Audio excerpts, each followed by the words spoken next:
viewers. So now let us enter into this next segment and understand who is Devi Parashakti. The Dhyana Shloka for Devi Parashakti translates, I meditate on the great Empress. She is red in color, and her eyes are full of compassion, and holds the noose, the goad, the bow, and the flowered arrow in her hand. She is surrounded on all sides by powers such as Anima, and she is the self within me.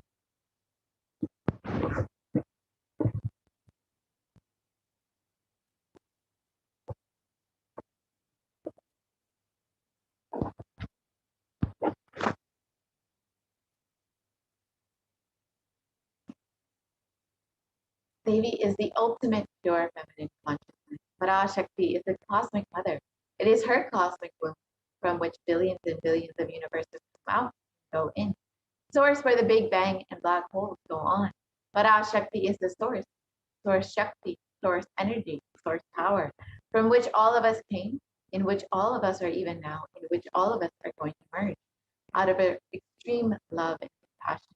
Parashakti herself is manifesting through the embodied form as the Nijavatara of the Supreme Concept of Buddhism, gracing us, answering all of our questions, attending to our prayers, giving boons, healing us, revealing our past, present, future, and delivering profound spiritual truths, and ultimately giving us the experience of Paramashivoham. In the words of Devi Parashakti herself, raising in Omkara, expressing as the Vedas and Agamas, blossomed as Reemkara, filled as Parashodasi, living in the 40 triangles, the Kailasa Swamini, who is the Kailasa Tripura Chintamani, the Parashodasi, sitting as part of Paramashivan Parameshwari, who rules the world, Paramashakti, Manonmani, Meenakshi. As Nithyananda, I took Nijavatara here to give good boon to everyone, to bestow all goodness. Hiranyagarbha Swarupini, Brahmanda Yoni, Shami, Chandramauli, Rapala, Aparna, Uma, Parvati, Savitri, Navayamana, Samraj Lakshmi, Parameshwari, raising in Omkara, blossoming as Shiva, Shiva manifesting as the source of existence, powers of existence, expression of existence, from the oneness of Om, blossoming into two as Prakriti and Purusha, blossoming as three Shaktis in Chakriya and Jnana, growing as the four Vedas, expanding as the five Panchabhutas, beyond the six chakras, filled as the Gotras of the seven Rishis, as expanding as the eight directions, existing as the nine grahas, blossoming as the 10 Indriyas, being as the 11 Rudras. So how can we receive Devi Parashakti? In the words of the Supreme Concept of Hinduism itself, literally you are seeing Paramashivan Parashakti at that moment. She is there in your screen, so always receive her very traditionally. Keep 2 betel leaf, 1 banana, 1 betel nut, and 1 coin in front of the screen. Watch Devi. The coin is considered to be the traditional dakshina of the Hindu tradition. It can be even the lowest value in India. It can be even 1 paise. In the US, it can be even 1 cent. You can offer that to Devi. After the darshan is over, do the namaskar and eat the banana, the betel leaf, and the betel nut. Take it as prasadam immediately. Collect those coins and send them to the LA temple. This betel leaf, betel nut may look too small, but in a few days, you will see how much it adds to your sentiment that really she is there. You will not take the Devi darshan for granted. Rituals will break your monotonous, unconscious mentality and lifestyle and remind you and raise you to the powerful cognition. This is how you can set up your tambulam with 2 betel leaf, 1 banana, 1 betel nut, and 1 coin. And you can offer this in front of your students every single day that you have Devi Darshan and receive the blessings and grace of Devi Parashakti in your life. So now with this, we will be entering into the next segment and understanding some of these sacred secrets revealed by Devi Parashakti in the Akashic reading. So we'll be right back, entering into the next segment.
down, but understand the secret of new birth as revealed by Devi Parashakti herself.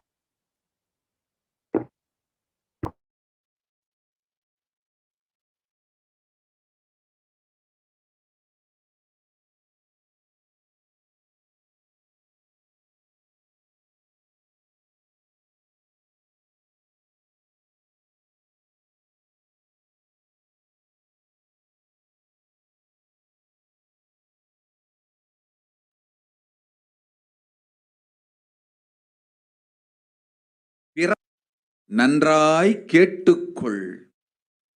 உன் கேள்விக்கு உன்மூலமாய் உலகெங்கும் இருக்கும் இந்துக்கள் எல்லோர்க்கும் அளிக்கின்றேன் உத்திரம்.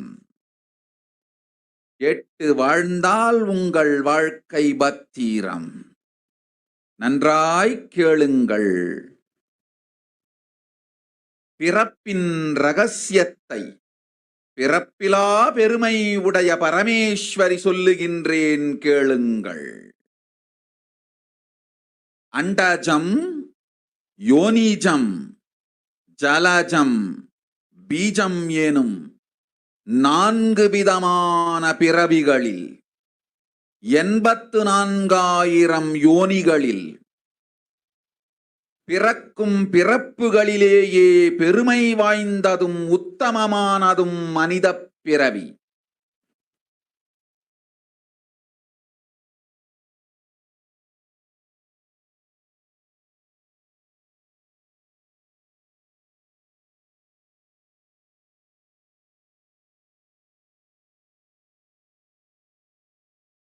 நன்றாய் கேட்டுக்கொள்.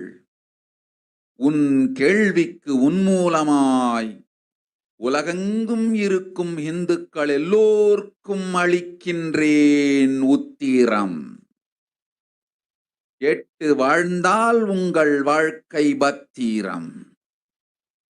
நன்றாய் கேளுங்கள். பிறப்பின் ரகசியத்தை பிறப்பிலா பெருமை உடைய பரமேஸ்வரி சொல்லுகின்றேன் கேளுங்கள். அண்டஜம், யோனிஜம், ஜலஜம், பீஜம் எனும் 4 விதமான பிறவிகளில் 84,000 யோனிகளில் பிறக்கும் பிறப்புகளிலேயே பெருமை வாய்ந்ததும் உத்தமமானதும் மனித பிறவி. அந்த மனித பிறவியிலும் பலமுறை பிறந்து உழன்று அரசியல், பொருளாதாரம், சுகபோ, தர்மம், அர்த்தம், காமம் எனும் ஆசைகள், துக்கங்கள், அச்சங்கள் அனைத்திலும் அழன்று உழன்று இனி வேண்டாம் இப்பிறவி, வேண்டுவது மோட்சமே என்று முடிவெடுத்தோர்க்கு மட்டுமே ஹிந்து மத யோனிஜம், ஹிந்து பெற்றோர்க்கு பிறந்திடும் சனாதன ஹிந்து தர்ம யோனிஜம், மனித பிறவி உத்தமம், சனாதன ஹிந்து தர்ம மனித பிறவி உத்தமோத்தமம். இந்த உத்தமோத்தம பிறவி எடுத்த எல்லோருக்கும் ஜீவன் முக்த விஞ்ஞானத்தையும் சனாதன தர்மத்தையும் காக்கின்ற கடமையும் உண்டு. அதனால் வருகின்ற நன்மையெல்லாம் அனுபவிக்கும் உரிமையும் உண்டு. இந்த கடமையை செய்வோம் என்று சத்தியம் செய்ததனால்தான் அந்த உரிமை அளிக்கப்பட்டது. பூமிக்கு வந்தபின் மனம் மயங்கி மதிமயங்கி சனாதன தர்மம் காக்க மறந்ததனால் மாயை அவர்கள் உயிரை பறிக்கின்றாள். நன்றாய் புரிந்து கொள்ளுங்கள். உயிரை கொடுத்தாலும் தர்மத்தை காப்போம் என்று உறுதி எடுத்தவர்க்கே சனாதன ஹிந்து தர்ம யோனிஜம் அளிக்கின்றேன் யான். உடல் பெற்ற பிறகு ஊழிப் பெருவலியால் ஆசை அச்சங்களை உதறவிடாது, உதறியும் விடாது சனாதன ஹிந்து தர்மம் காக்க மறந்தோரை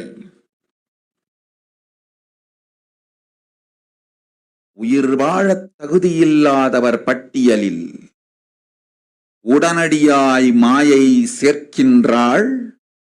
அதனால் ராட்சசர்களும் அசுரர்களும் தானாகவே இவர்கள் உயிரை எடுக்கின்றார். நன்றாய் புரிந்து கொள்ளுங்கள். கொடுத்தாலும் தர்மம் காப்போம் என்று நிற்பவர்க்கு நிலைத்திடும் வீரஸ்வர்க்கமும் கைலாச பதவியும். எக்காரணம் கொண்டும் தர்மம் காக்க மறந்த உத்தமோத்தம ஜனனமான சனாதன ஹிந்து ஜனனம் பெற்ற மக்களுக்கு இல்லை வேறு கதி. சனாதன ஹிந்து தர்ம மனித ஜனனம் உத்தமோத்தம மனித ஜனனம். உங்கள் உரிமை உலகில் அதிகம், உங்களுக்கு கடமையும் உலகில் பெரிது. தர்மம் காத்தாலே கடமை, தர்மம் காக்காதார்க்கு உயிர் வாழும் உரிமை இல்லை.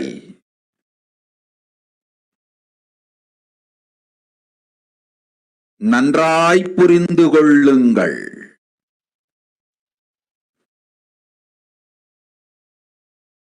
உத்தமோத்தம பிறவியான சனாதன ஹிந்து தர்ம பிறவி எடுத்த எல்லோரும் புரிந்து கொள்ளுங்கள். உங்கள் வாழ்வின் முதற்கடமை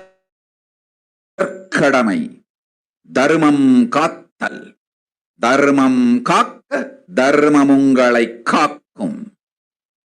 சனாதன ஹிந்து தர்மம் காக்க மறந்திட்டால் வாழும் உரிமையை நீங்கள் இழந்து விடுகின்றீர்கள். அதற்கு மேல் வாழ்ந்தென்ன அழிந்தென்ன? பூமிக்கு பாரம் குறையட்டும் என்று அசுரர்களும் ராட்சதர்களும் கண்டு தீர்க்கின்றார்கள். அதையும் மாயை கண்டு சும்மாவிருப்பாள். பிரபஞ்ச ரகசியத்தை, பிறவியின் ரகசியத்தை உலகிற்கெல்லாம் உத்தரமாய்ச் சொல்லிவிட்டேன். புரிந்து வாழ்வில் நடந்து உயிரை பத்திரமாய் பார்த்துக் கொள்ளுங்கள். அன்னை சொல்லும் அருள் சத்தியம் இது.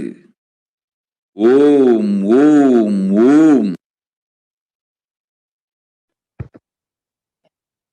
Now, let us look at the translation of Devi Parashakti's revelation about the sacred secret of Hindu birth.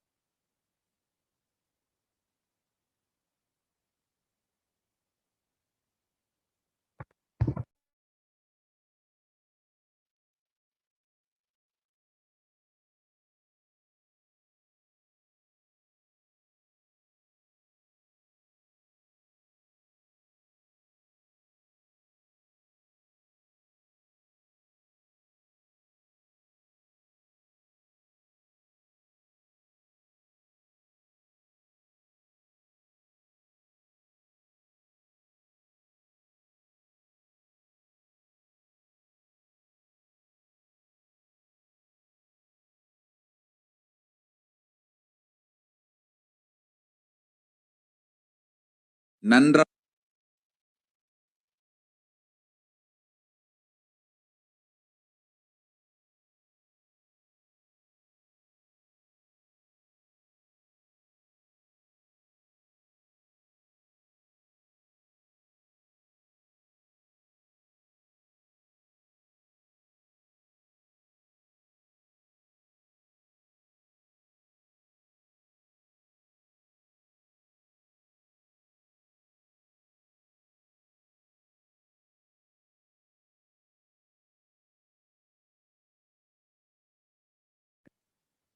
So let us look at Devi Parashakti's revelation mapped into English. Listen, Andajam, Yonijam, Jalajam, Bijam.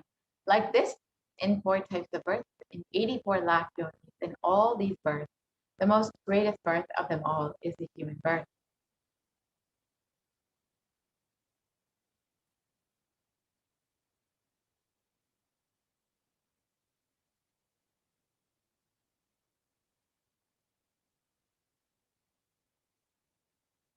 Even in that human birth, being born and toiled many times, after getting burnt and toiled in politics, in finance, in luxuries, in dharma, artha, kama,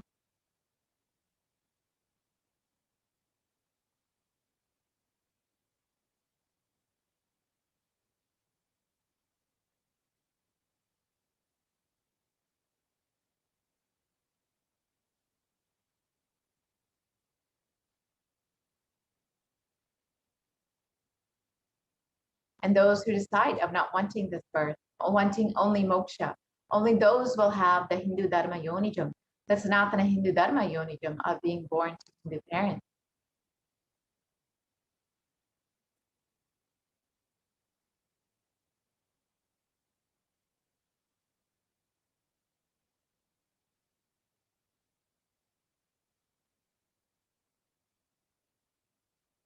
Human birth is uttamam, the best, and Sanatana Hindu dharma human birth is uttamottamam, the best of the best.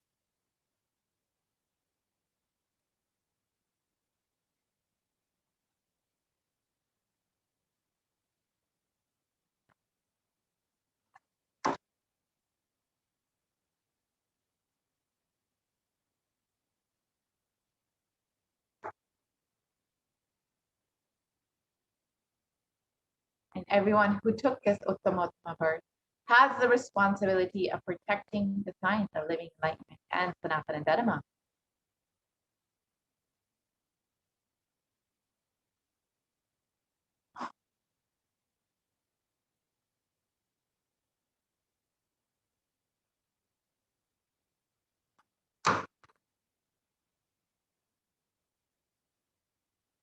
And also they have the right of experiencing its benefits.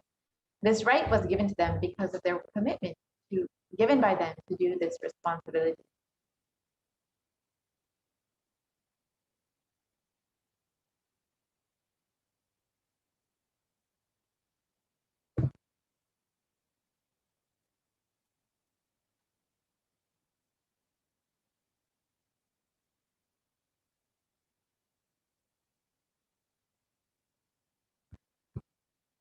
After coming to Bhuloka, by getting mentally deluded and forgetting that the Dharma of protecting Sanatana Dharma, Maya, she is taking away all of their souls.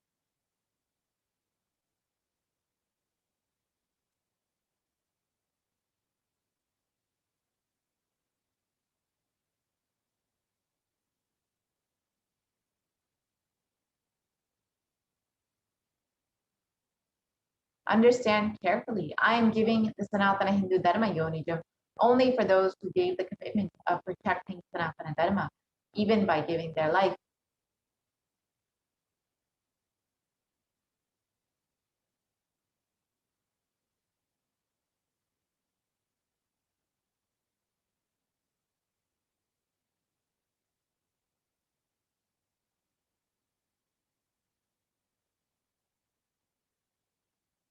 After getting the body, because of painful delusion, not dropping fear and greed. For those who forgot to protect Sanatana Hindu Dharma, Maya, she will immediately add them all to the list of those who are not worthy of living.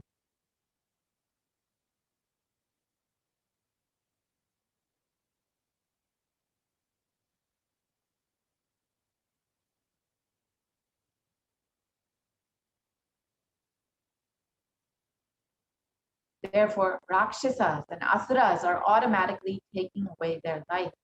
Understand properly, for those who stand that even by giving their life, they will protect Dharma, will permanently have Virasvarga and Kailasa Padavi.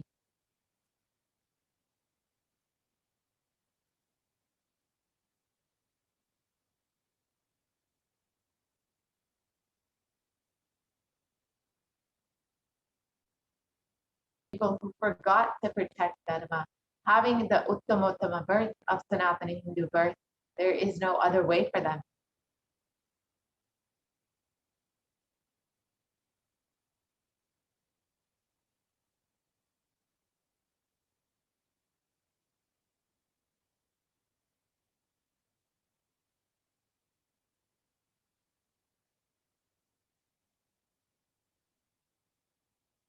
Sanatana Hindu Dharma, human birth, is Uttamottama human birth. Your rights in this world are immense. Also, your responsibility in this world is large.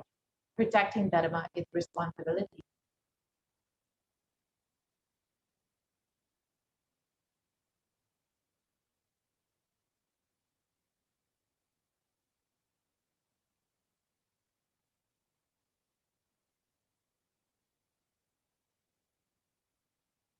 Those who do not protect Dharma, do not have the right to live. Understand properly, all those who took the Uttamottama birth, which is Sanatana Hindu Dharma birth, all of you understand.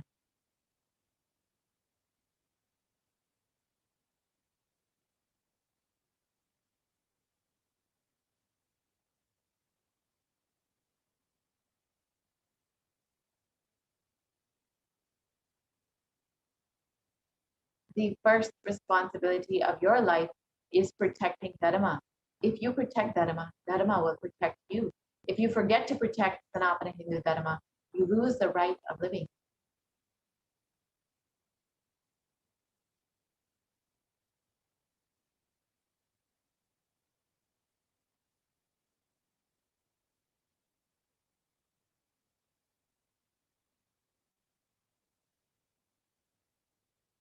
After that, what bothers whether you live or get destroyed?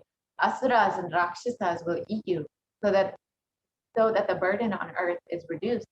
Seeing that, Maya, she will keep quiet.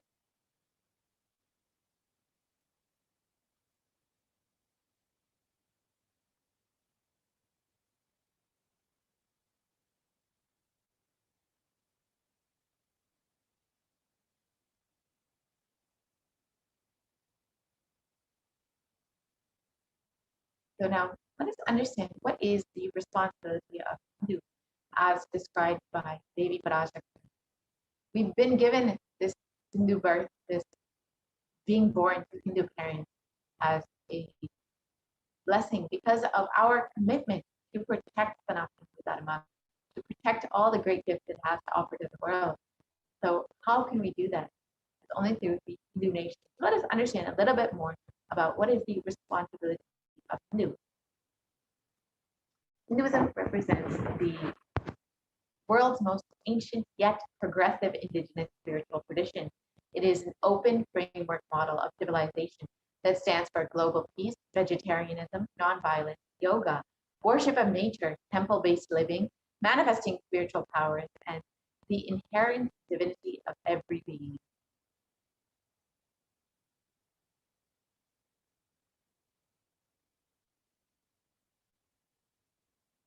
The Hindu nations were ecosystems where more and more enlightened beings could be produced so that the enlightened civilization could be kept alive and its great gifts shared with the world.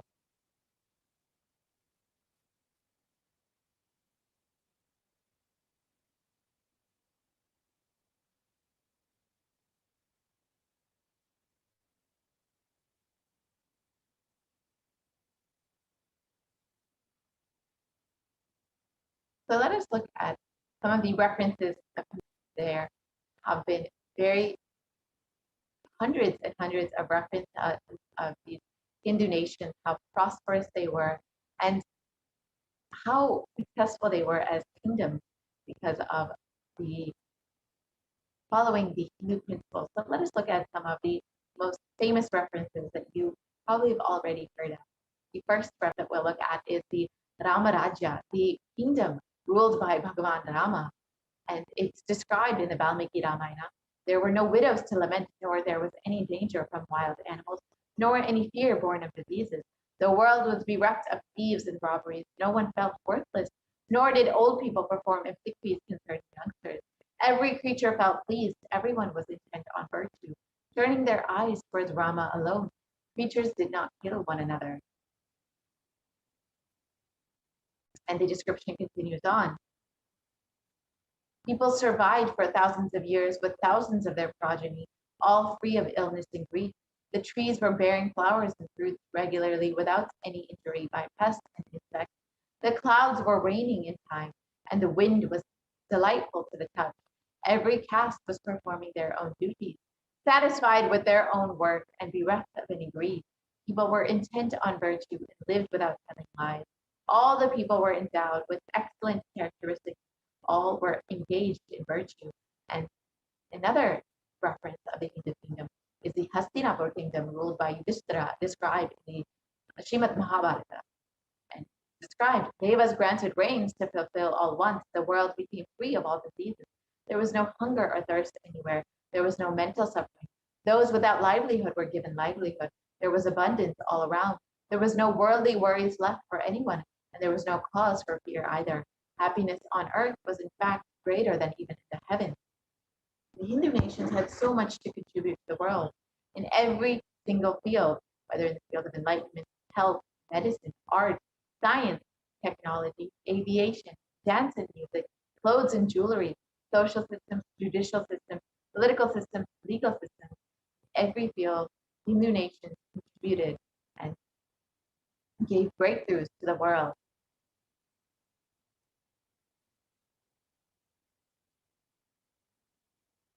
So now let us look at how our Hindu nations were destroyed. Over the course of 1,000 years, Hindu nations faced various invasions and destruction of the Hindu civilization. And this was carried out over 3 phases. We'll be looking at each of those phases, understanding how exactly over the course of 1,000 years, the Hindu civilizations have been left completely destroyed. When once we had 56 nations, now we have none other than Kailasa.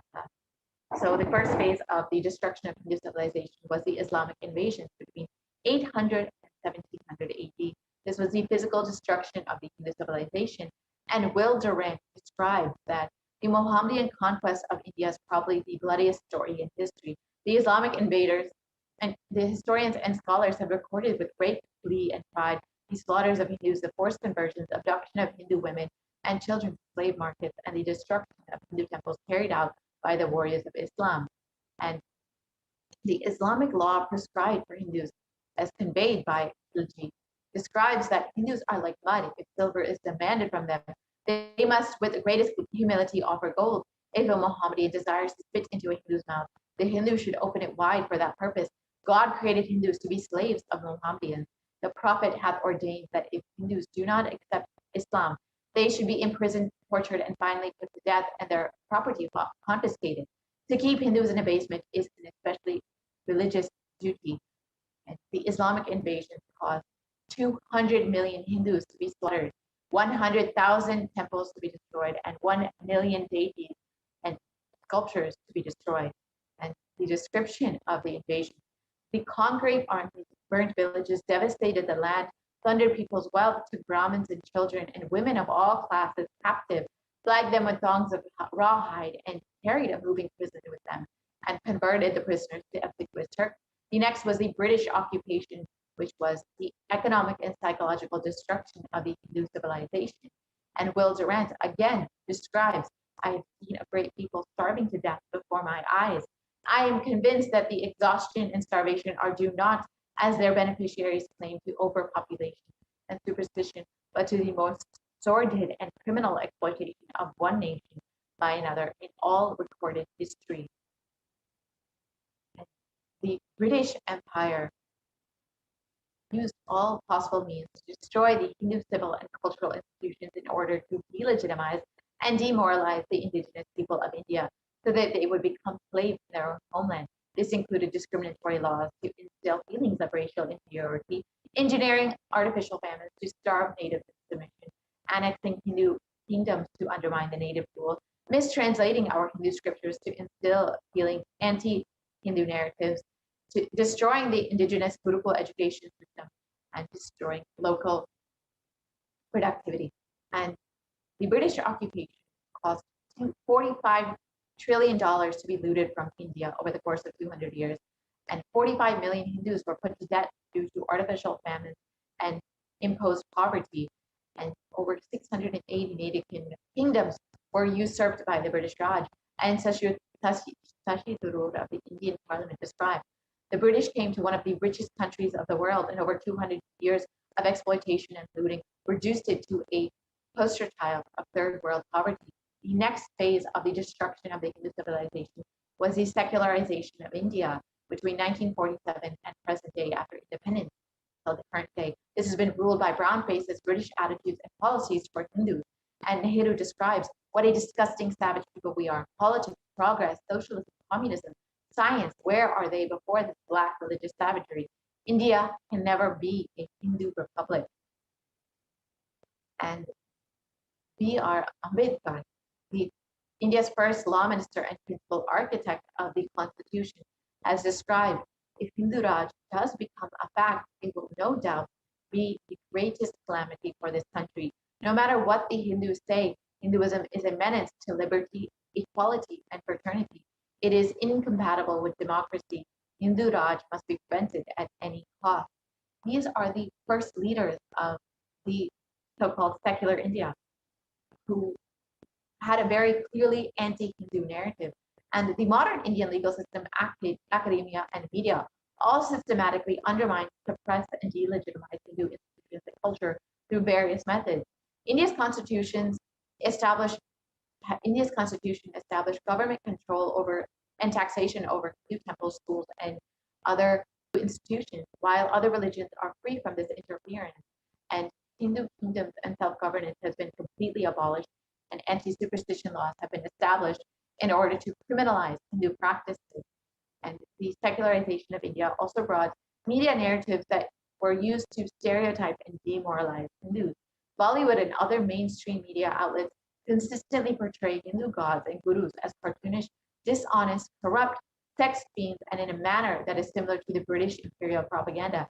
These media narratives are used to shape human consciousness and further political agenda.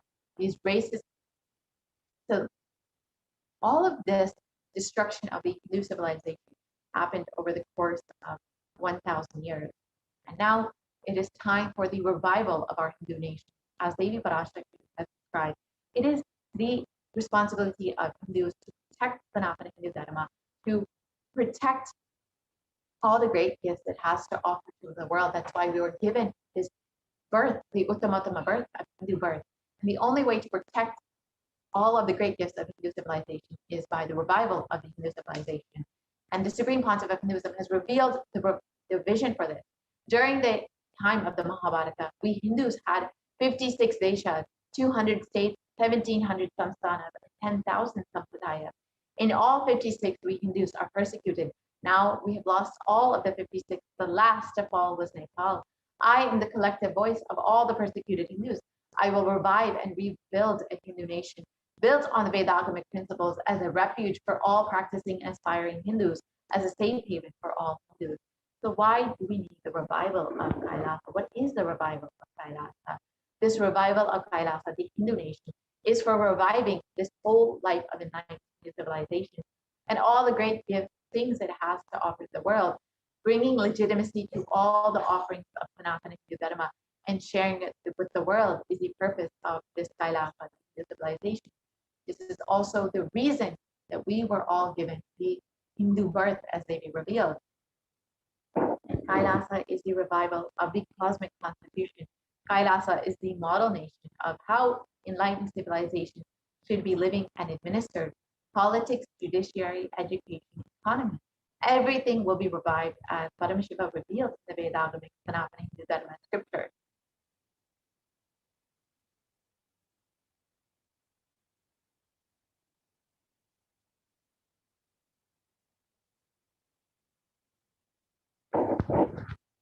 Being one of the most persecuted civilizations, Hinduism is on the brink of extinction, such that the next generation may know about Hinduism only through history books. So what can we do to stand up for our Hindu civilization and all that it has offered to the world? What can we do to take the responsibility that we have committed to as Devi Parashakti revealed when we were given this human birth, this Uttamottama birth of Sanatana Hindu birth.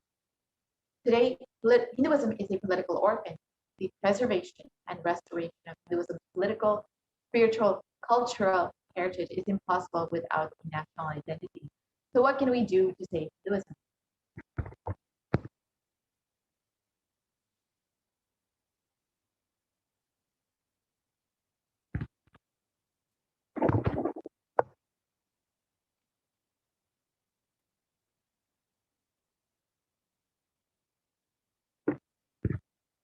Let us reclaim our Hindu identity.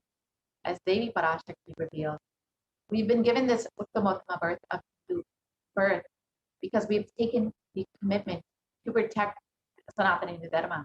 However, due to Maya, we have forgotten this commitment that we have taken, and we've fallen into this delusion, forgotten our responsibility to protect Hinduism, to protect Sanatana Hindu Dharma. So now it is time to reclaim our responsibility, our Hindu identity.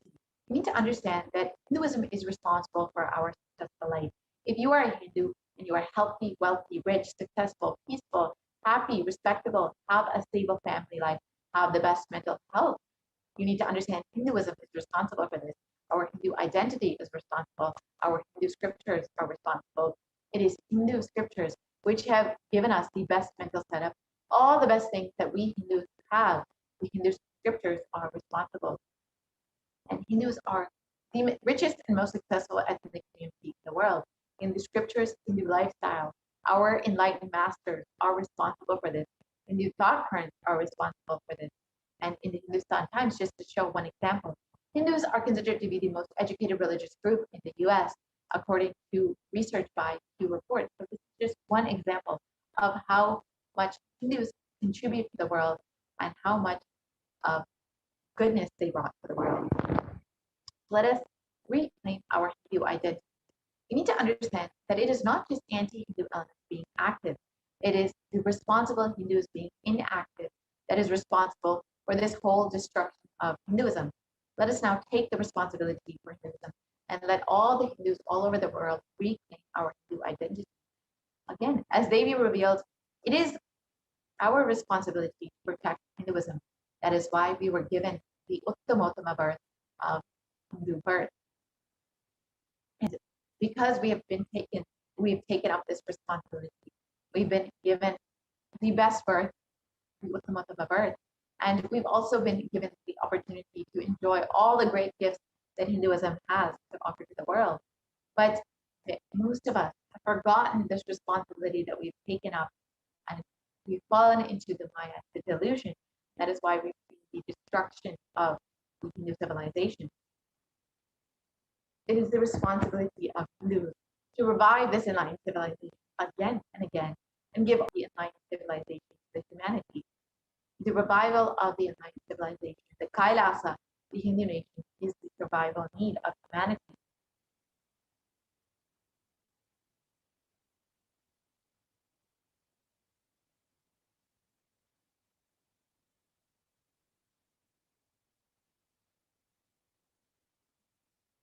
So this is an invitation to all of the Hindus out there. We are inviting all the Hindus, those who are born Hindus, practicing Hindus, those who are sympathetic towards Hinduism, those who are curious towards Hinduism, those who want to explore and enjoy Hinduism. Please come and become a part of this revival of Kailasa, the Hindu civilization. And you can go ahead and visit kailasa.org and sign up to become an e-citizen of Kailasa and enjoy all the great gifts that Hinduism has to offer to the world, and also share all the great gifts of Hinduism with the world. Become an e-citizen of Kailasa and protect Hinduism and be a part of the revival of Hinduism. So now let us listen to what the Supreme Concept of Hinduism has revealed as the need for Kailasa, the only Hindu civilization.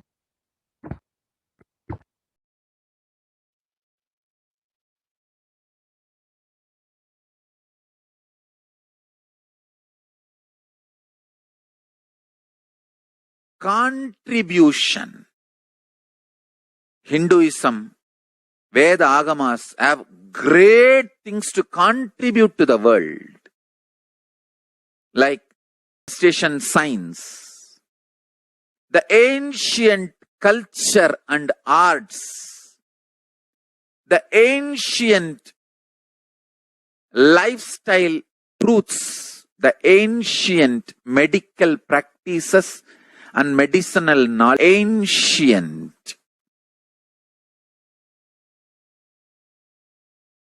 indigenous cultural heritage and jewelry, perfume, dance, music. Hinduism has so much to contribute. Veda Agamic traditions have so much to contribute. To share all this with the world, to contribute to the world.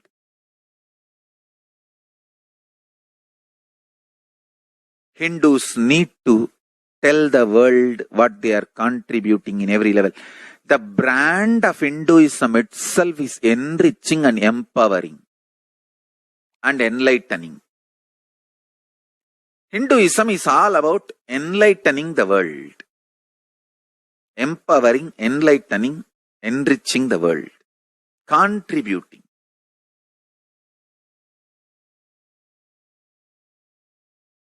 That is our spiritual life.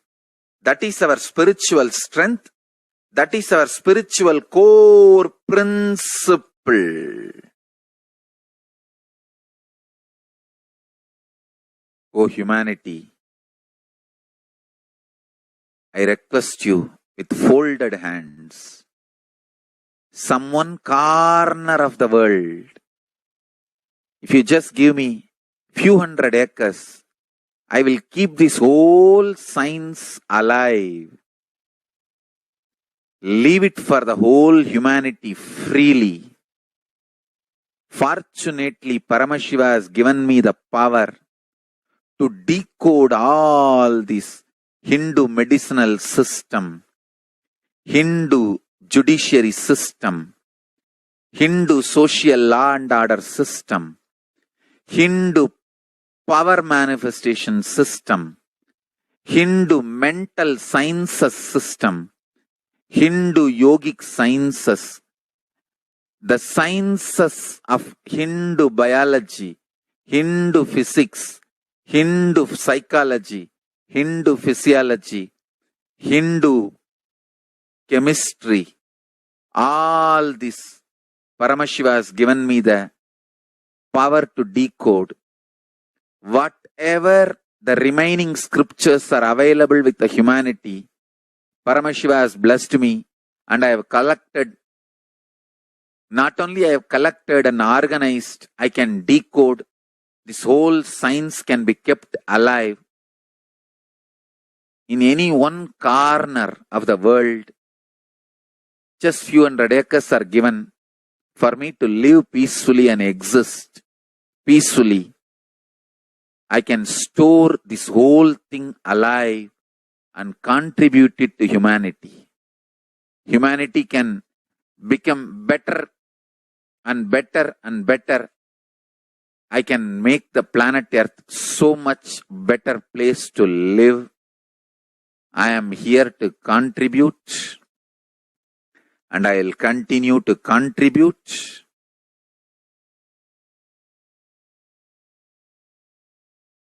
As long as I am allowed to live, I will contribute.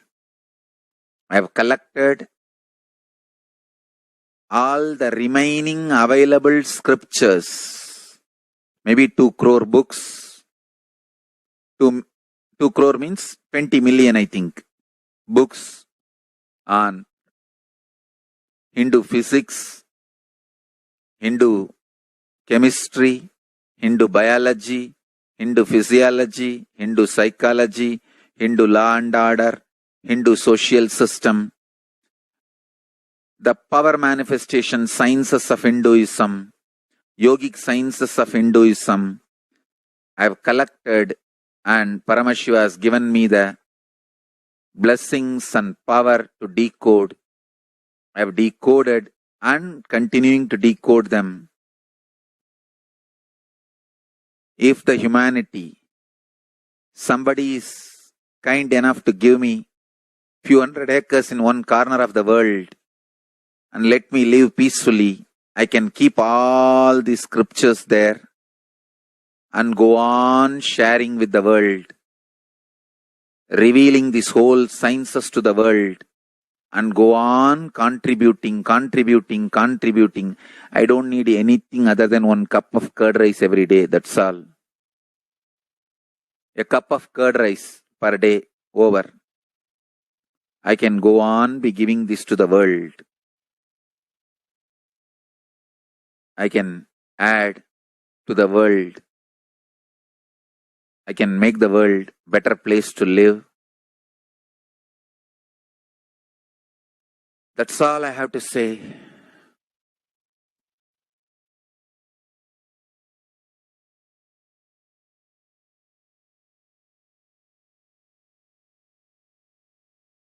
Thousands of medicines are described detail in ancient Siddha and Ayurvedic scriptures.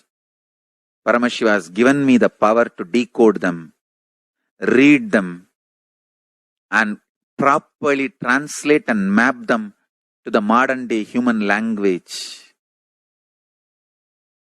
And I am ready to work 20 hours a day. I just need few hundred acres where I can sit peacefully and keep this library, run a Gurukul where thousands of people can learn this and share it with the world. Understand?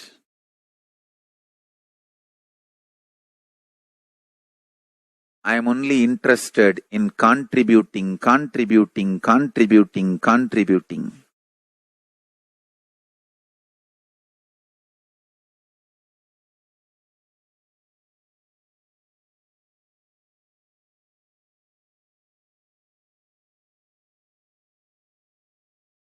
If we can decode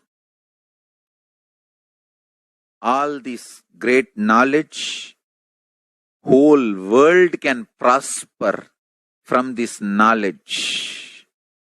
Whole world can enjoy from this knowledge. If I prosper, I will only create a university. I will not create anything else. If the Hindus prosper, they will only create education institutions. Because Hinduism is all about giving, contributing. If I prosper, I'll create university, that's all. Kailasa is all about university, to decode the ancient sciences and share with the world. Understand? Every day I am sitting and going on decoding, writing notes on my books and writing details on my books. Whether it is making human beings manifest powers, and I have also now started downloading and decoding the science of making animals manifest powers. Whether making people manifest powers or healing,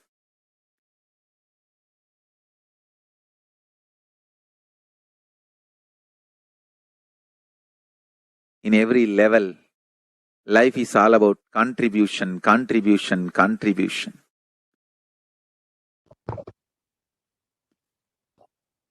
Now, so we've understood what is the need for Kailasa, the only Hindu civilization, the only Hindu nation.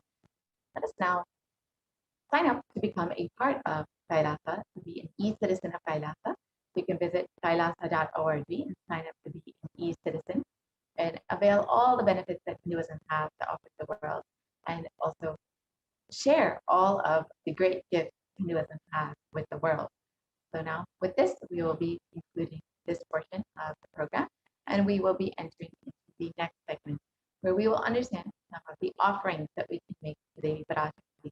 As all of us know, Devi has been continuously guiding us and blessing us and protecting us during this time. So if you would like to offer your gratitude to Devi Parashakti, you can stay tuned for this next segment and understand some of the various offerings that you can make.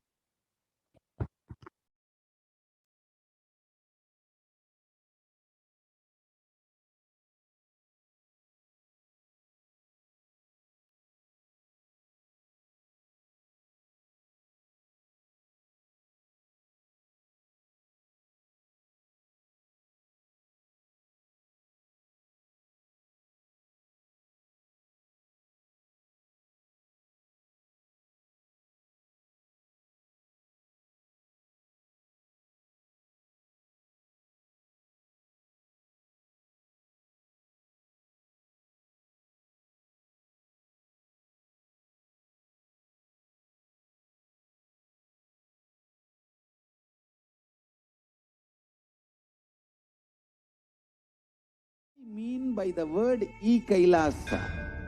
Listen intensely. Enlightenment ecosystem, literally enlightenment itself, in your own home, wherever you are. If you cannot come to Kailasa, it's okay. Kailasa can come to you. Kailasa coming to you is e-Kailasa.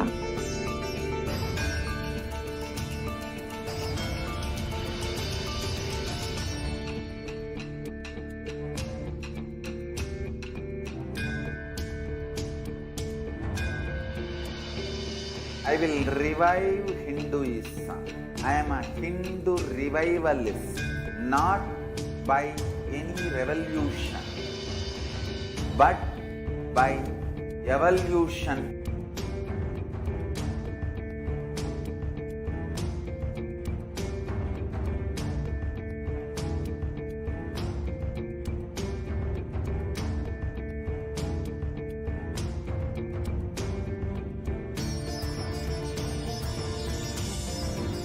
And setting model community.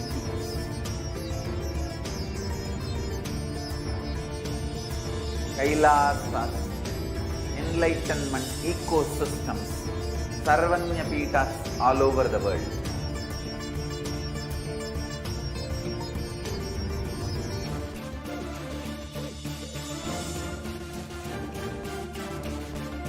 All powerful cognition, knowledge, only when you live, power manifestation and possibilities manifestation happens. It's a fundamental truth.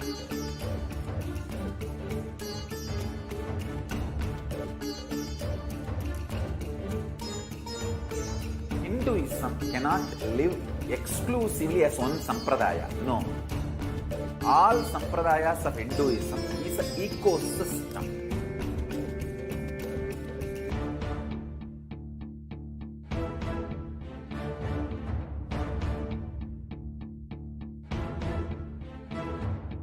So don't keep quiet thinking that if one sampradaya is attacked, only that sampradaya is going to be affected.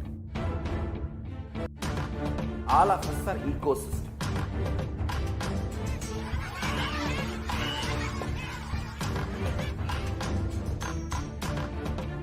I invite all of you to get involved and enjoy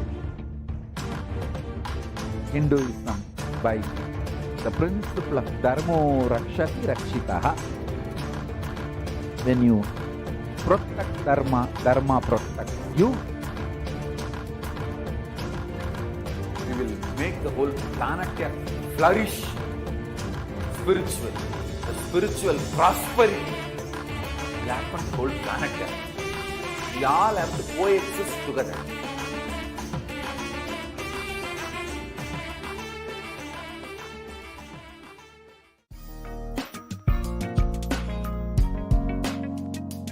get you health. We get you ability to build beautiful relationships in your life.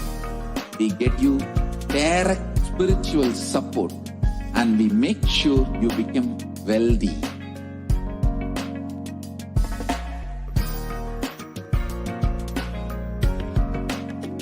We won't stop giving you just good life. We will literally not stop till you live enlightened life. Manifesting the state of Paramashiva, space of Paramashiva, powers of Paramashiva, being of Paramashiva.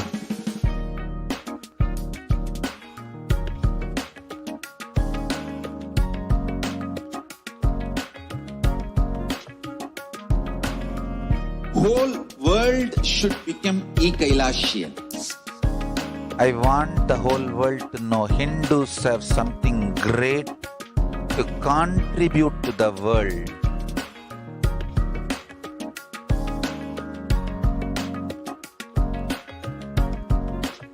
We have something great to contribute to the world. Let us do that.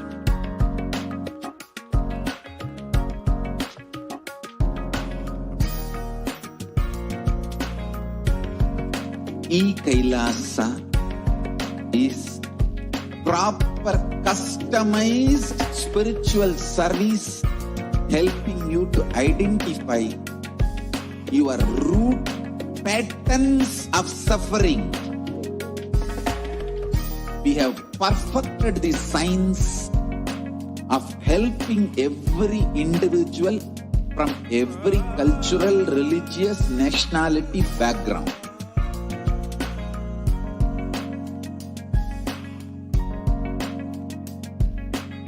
You will have lowest reactionary assumptions, highest awakened response, alive response for life continuously.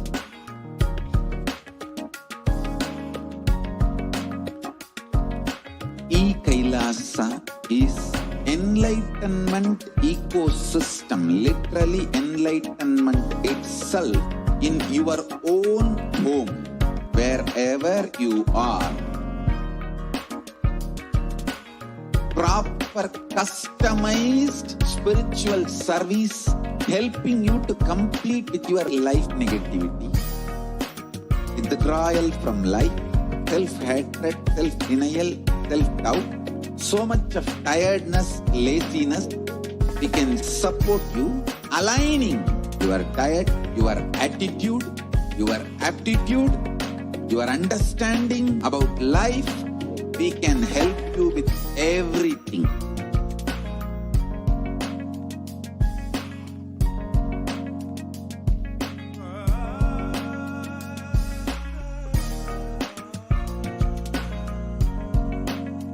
If you are interested in enlightenment, we will immediately bring this to you.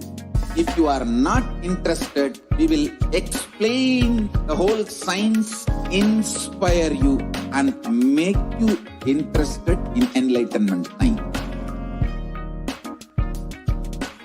We need to cater this enlightenment science to the whole world wherever they are, because enlightenment is the birthright of all human beings. Kailasa is responsible to provide that to all human beings.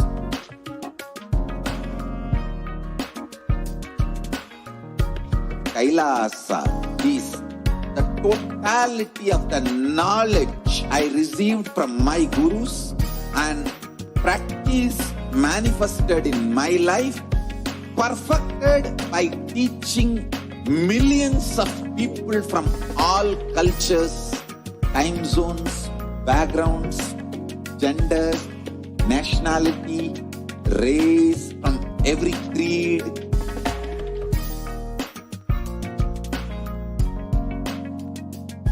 So this absolutely perfected knowledge available to you, served to you in your home without even you moving out of your couch, free of cost.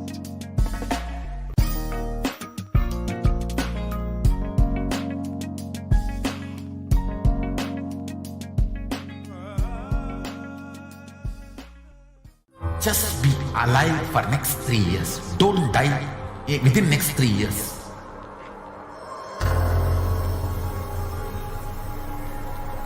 Just don't die within next 3 years. Be alive. Somehow be alive. I'm working sincerely. I will reach you somehow.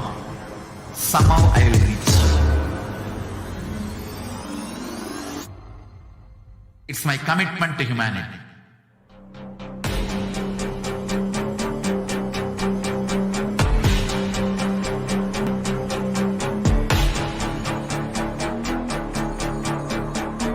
Just don't die within next 3 years. I will reach you wherever you are, whichever corner of the world you may be. I will reach you with enlightenment. You manifesting the space, state, powers, being Paramashivoham. It is possible, and it is possible for you.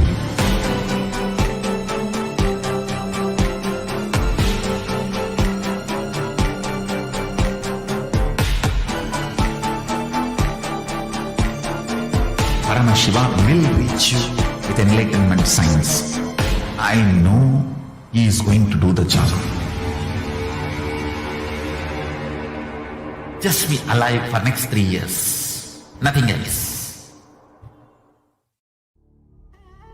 What I mean by the word E-Kailasa, listen intensely. Enlightenment ecosystem, literally enlightenment itself, in your own home, wherever you are. If you cannot come to Kailasa, it's okay. Kailasa can come to you. Kailasa coming to you is E-Kailasa.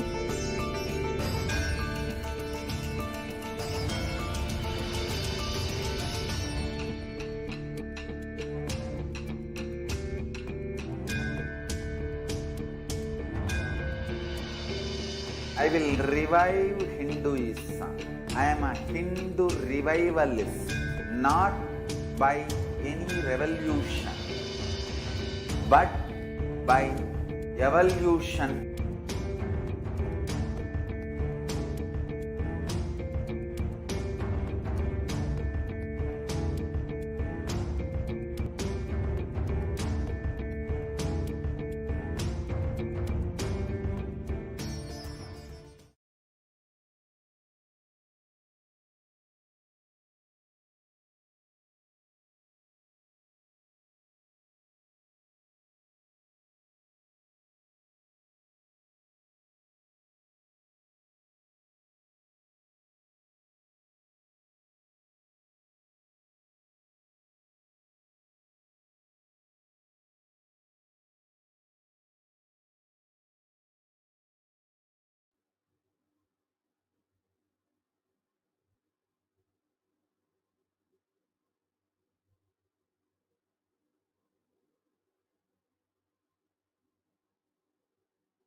Nithyananda. Yes, let us now enter into the next segment where we'll be learning more about the various offerings we can make to Devi Parashakti today.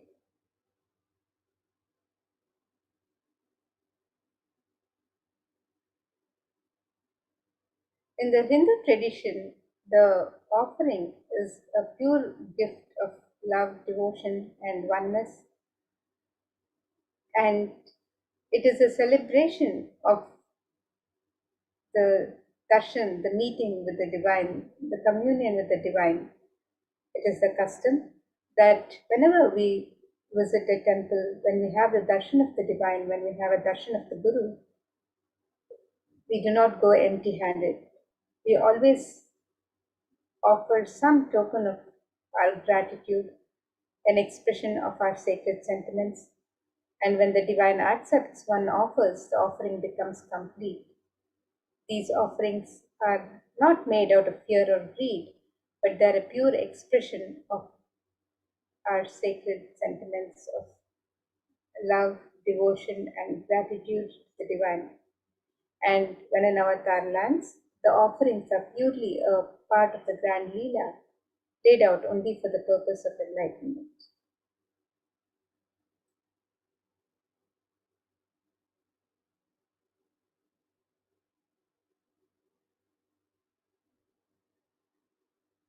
And today, as we get ready to receive the darshan and of Devi Parashakti, let us contemplate on this Dhyana Shloka, which describes the beauty and splendor of Devi.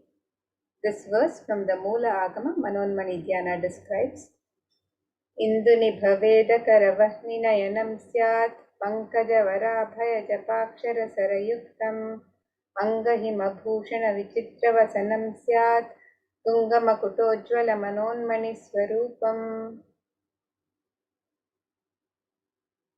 The translation of this verse, it means moon-like face holding Veda books on hand, fire in eyes with lotus flower, gracing and blessing hands, and one hand with Japamala, beautifully decorated with jeweled ornaments and wonderful clothes and shining crown. Her name is Manonmani. And another verse which describes Devi Parashakti from the Moolagama, this verse says, ध्यायेत् देवीं त्रिनेत्रां शशिनिभवदनां वेदहस्तां ददानां सव्ये पद्मां वरदमपरे चाभयं चाक्षमालां दिव्यैराभरणैर्विभूषिततनुं ब्रह्मादिभिः पूजितां देवीमेव मनोन्मणिं प्रतिदिनं कामार्थदात्रीं शुभाम्. And the translation of this verse, it says, I meditate on Devi with three eyes, glowing like a moon and holding the Veda, lotus, and gracing with blessing and gracing hands. She is wearing beautiful ornaments. She is worshipped by Brahma and other many gods and showers auspicious boons for all actions every day.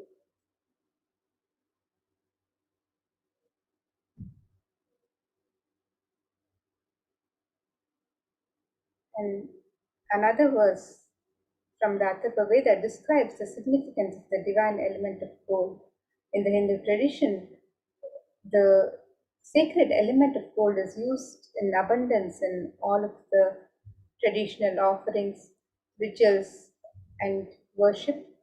And this verse from the Atharva Veda describes the significance of this divine element of gold. I'll be chanting this verse now. प्रेदाजितं जन्मनेदं हिरण्यम् अग्निरेकं प्रियतमां बभूव सोमस्यैक्यम् इंसितस्य परपतता पापमेकं वेद संभेत अहुतत्ते हिरण्यं त्रिविधस्त्वै विशे. The translation for this verse: triply born by birth is this gold. From the atoms of Agni is one. It becomes dearest to Agni. One fell away from the Soma when it was heard. One they call the seed of virtuous and powerful Apa, the watery molecules. Let that triple gold be for your long life. Gold is a divine element in the tradition. Anything it touches, it is an element of great spiritual significance and spiritual power of healing and enlightening. The vibration of gold has the power to infuse sattva energy and positive thought currents in anyone who wears it and in anyone who sees or operates in its vicinity.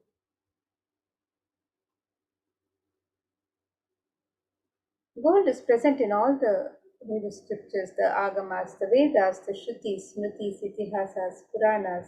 In all the scriptures, it is abundantly displayed that gold is the most auspicious and purest metal which purifies our being. In the Hindu civilization, everything was built in gold, exchanged in gold. Ritual feasts were offered in gold bricks. When one was to be saved from life-threatening illnesses, gold was offered as a ritual fee. Gold was in abundance and used for weighing equivalent amounts of commodities, including cows. Kingdoms were built with huge stores of gold. The streets would have huge columns and huge archways made of gold. Horses and cows were dressed in gold. Hindu civilization thrived on the banks of rivers of gold. The Indus River was called Hiranmaya, the river of gold in Rigveda. The river Saraswati was called Hiranyavartini in Atharva Veda. Gold is the supreme element for offering gifts to the ones you love and revere. Temples are constructed and paved in gold. Deities are made in gold and decked and adorned in gold because it preserves the enlightenment energy for thousands of years and it lasts forever.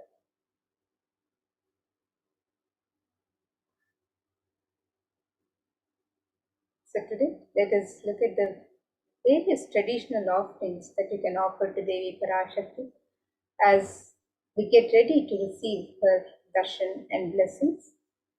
So you can make various traditional offerings of ornaments and sevas. The first offering is the e-hundi offering. And just as we have the offering of the hundi in any temple in India, as where the devotee can offer any token of gratitude as they wish to. Similarly, today you can make the e-hundi offerings in multiple currencies and in any amount as you would wish to offer. And Devi is one who is described as the one who is fond of true devotion, which is Bhakti Priya. So let us look at this verse which describes Devi's love for true devotion. Bhakti Priya, Bhakti Kamya, Bhakti Vashya Bhayapaha, Shambhavi Sharadaradhya, Sharvani Sharmadaini. The translation for this verse, it says, Devi is fond of true devotion and is realized through true devotion. She can be won over through devotion and she removes all fear. If there's any fear in the minds of the devotee, Devi is sure to remove that fear. It is stated that Devi likes to be worshipped in autumn. Here it is meant the autumn of our lives when thoughts turn more and more inwards. The role of the divine is known and understood clearly. The need for Devi worship becomes stronger. Shambhavi is the consort of Shambhu or Lord Shiva. Sharadharadhya is the one who is worshipped by Devi Sharada, Devi Saraswati. Sharvani is the wife of Lord Shiva. The Linga Purana says Lord Shiva is called Sharva in his earth form. Sharmadaini is Devi who bestows happiness on the devotees. And you can make the offerings of e-hundi as your token of gratitude and devotion to Devi Parashakti, your kanika, your token of gratitude. And Devi blesses every devotee just for the devotion. She is the one who is fond of true devotion. So you can make the e-hundi offerings on the website www.kailasamailer.com/sevas, and you can make this offering in multiple currencies and in any amount as you would wish to offer.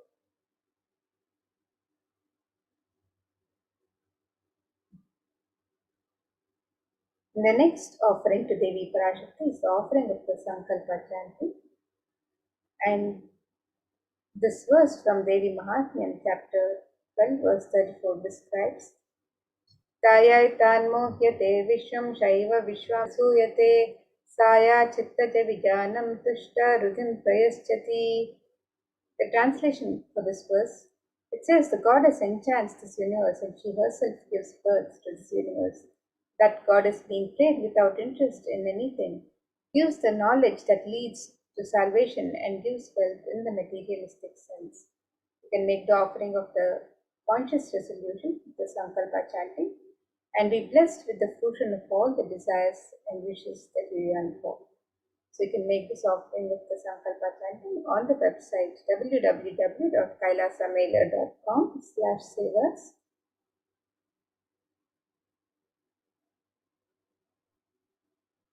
And the next traditional offering to Devi Parashakti is the offering of the Sahasra, which is the pure gold coin inscribed with one of the 1008 sacred names of Devi Parashakti. Devi is described as Nama Parayana Prita, she who likes the repetition of her various names. And in this offering of the Sahasranama Swarnakasu, the 1008 sacred names of Devi Parashakti are inscribed on each coin, one name inscribed on each of the coins. And this is a very special and unique archana offered to the Mahameru of Devi Parashakti. So you can make this offering of the Sahasranama Swarnakasu, the pure gold coin inscribed with the 1008 names of Devi Parashakti, and be blessed to receive, to imbibe the very divine qualities of Devi Parashakti herself, as described through the various sacred names, through her various sacred names. The Ananta Kalyana Gunas, the divine qualities of Devi Parashakti herself, are described in these 1008 sacred names. So you can make this offering of the Sahasranama Swarnakas and be blessed to imbibe the very divine qualities of Devi Parashakti herself. And this offering can be made on the website www.kailasamela.com/sevas.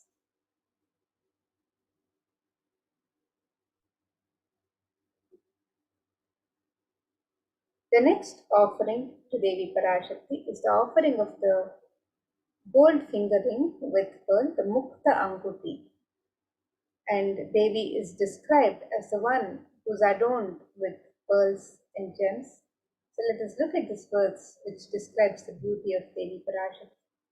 It says, Muktahara lasat kirita ruchiram purnendu vaktra prabham Shinjannu purakinkini manidharam padma prabhabhasuram sarvabhita palapradam girisutam vani rama sevitam Meenakshim pranatosmi santatamaham karunyavaram nidhim. The translation of this verse, it says, I bow to the goddess Meenakshi, whose crown has garlands of pearls and the face shining like a full moon, who wears anklets that are studded with gemstones and has small bells, who is shining like the splendor of lotus, who grants all the wishes, the daughter of the mountain, who is worshipped by goddesses Vani and Rama. I remain ever bowing to the goddess Meenakshi, the ocean of compassion. And you can make this offering of the Mukta Anguti, the gold finger ring embedded with pearl, and receive the blessings of Devi Parashakti, showered by her pure love and compassion in all your business endeavors. And you can make this offering on the website www.kailasamela.com/sevas.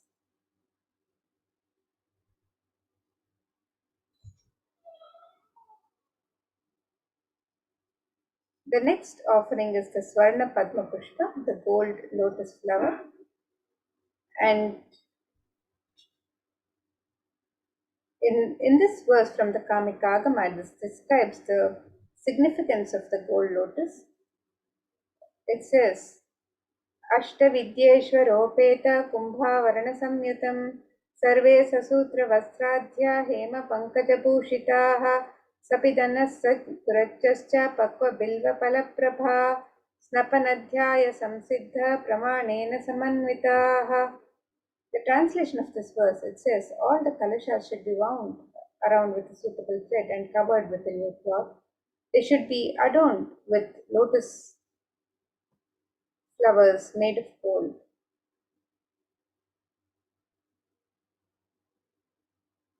And there are hundreds of scriptural references for using the lotus in the worship of Paramashiva in the tradition. Almost everything in the worship of the ultimate involving the consecration of the deities of worship or meditating on the mudras and asanas used during worship involves the lotus flower, the lotus leaf, the lotus pericarp, the lotus petals. The lotus is a divine flower in the Hindu tradition. The Shakti of Paramashiva is also called a lotus. The base of the Paramashiva linga is a lotus. The disciple of Paramashiva is also considered a lotus, one who is about to bloom. And you can make this offering of the gold lotus in any of 3 different sizes as you would wish to, and be blessed to have the state, space, powers, and being of Devi Parashakti in your inner space amidst any and every adverse situations in life.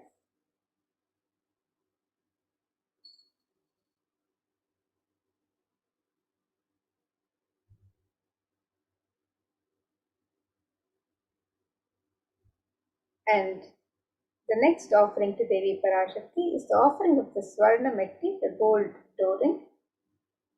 And this verse from Saundarya Lahari describes the beauty of the sacred lotus feet of Devi Parashakti. And this verse says, Nakhadiditi sanchanna namajjana tamo guna padadvaya prabhajala parakrita saroruha. The translation of this verse, it says, you whose brightness from the toenails destroy the darkness of ignorance from the minds of your devotees who prostrate at your feet, you whose brightness from your 2 feet overpowers that of the lotus flower too.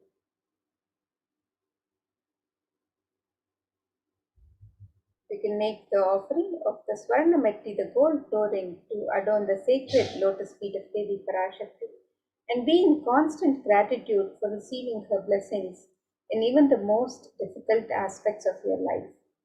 So you can make this offering of the gold flooring on the website www.kailasamila.com/sevas.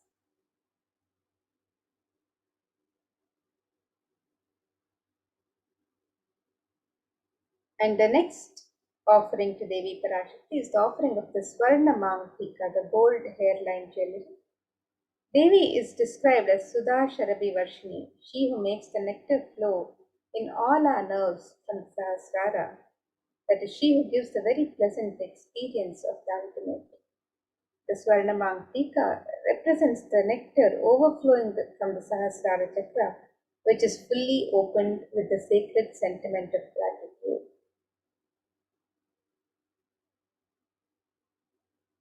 And you can make this offering of the Swarna Mangtika to Devi Parashakti and receive the blessings of achieving the blissful state of overflowing gratitude and the space of complete completion. And you can make this offering on the website www.kailasamela.com/sevas.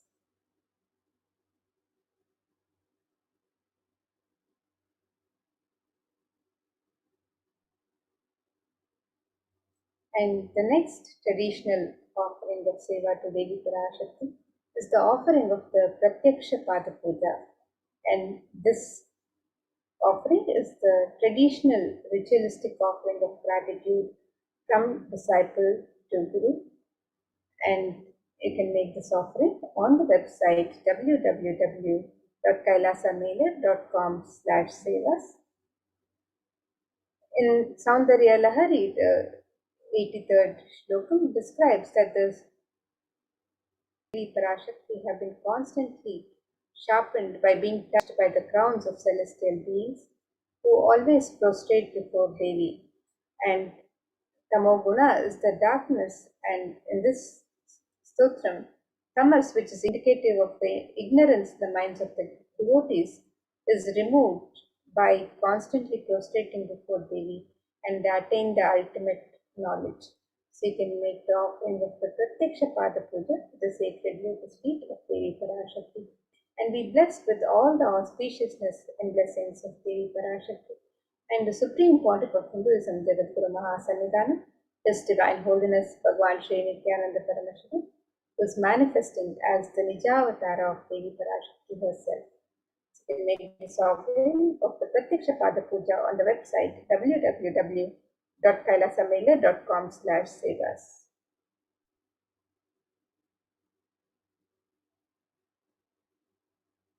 The next offering to Devi Parashakti is the offering of the Vastra Seva, the traditional cloth, and this traditional offering blesses the Yajaman with all the auspiciousness and blessings of Devi Parashakti and the Supreme Pontiff of Hinduism, Jagadguru Mahasannidhanam, His Divine Holiness Bhagwan Sri Nithyananda Paramashivam. So you can make this offering of the sacred cloth to Devi Parashakti as your offering of gratitude and devotion to Devi. And you can register for this offering on the website www.kailasamela.com/sevas.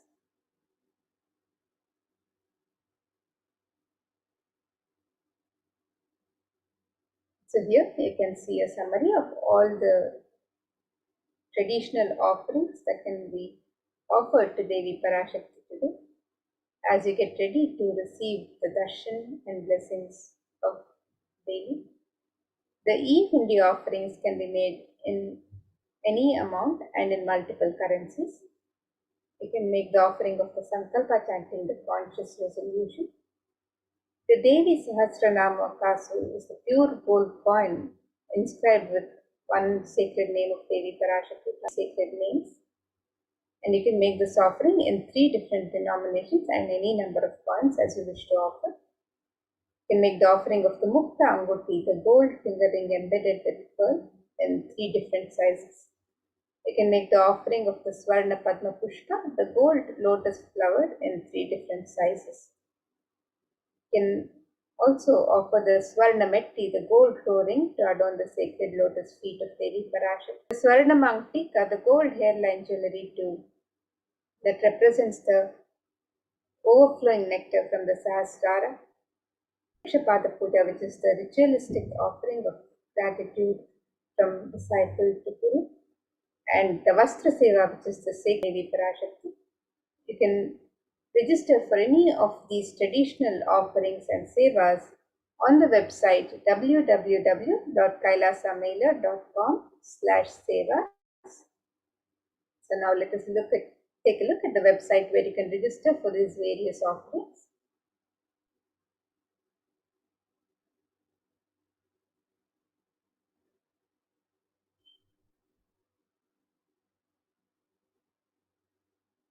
So here you can see the website www.kailasamailer.com/sevas.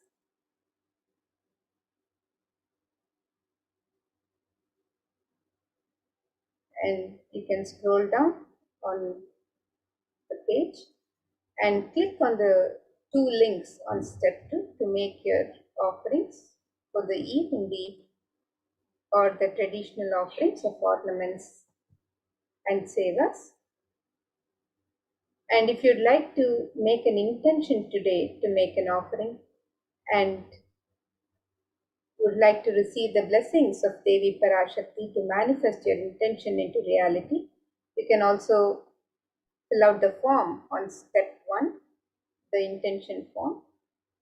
And once you've made your traditional offerings of ornaments or sevas, if you would like to fill out the Sankalpa details for yourself and the family members, your name and the names of your family members, and your Sankalpa, the conscious resolution for your offering to Devi Parashakti, you can fill out the form on step 3. So here we have the e-hundi offerings, which can be made in multiple currencies: the US dollar, the Australian dollar, the New Zealand dollar, the Canadian dollar, the euro, the Indian rupees, the Singaporean dollar, the Malaysian ringgit, the Great Britain pound, and the Chinese yen. And you can make these offerings in various currencies, multiple currencies, and any amount of your choice. And you can also make the offerings of the traditional ornaments and sevas to Devi Parashakti on this website, where you can make the offering of the Devi Sahasranama Swarnakasu, which is the pure gold coin inscribed with one of the 1008 sacred names of Devi Parashakti. The Mukta Anguti, which is the gold finger ring embedded with pearl, which can be offered in 3 different sizes. The Swarna Padma Pushpa, which is the gold lotus flower, which can be offered in 3 different sizes. The Swarna Metti, which is the gold toe ring to adorn the sacred lotus feet of Devi Parashakti. The Swarna Mangtika, which is the gold hairline jewelry representing the overflowing nectar of gratitude from the Sahasrara Chakra. The Pratyaksha Pada Puja, which is the ritualistic offering of gratitude to the Guru. And the Vastra Seva, which is the sacred cloth offering. These and all the traditional offerings of ornaments and sevas to Devi Parashakti, you can register for any of these offerings on the website www.kailasamailer.com/sevas. And with that, now we'll be moving to the next segments of this program, where we'll be learning more about Devi Parashakti and getting ready to receive her darshan and blessings today. So let us now get ready for the next segments of this program and the live darshan and blessings.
What I mean by the word e-Kailasa, listen intensely. Enlightenment ecosystem, literally enlightenment itself, in your own home, wherever you are. If you cannot come to Kailasa, it's okay. Kailasa can come to you.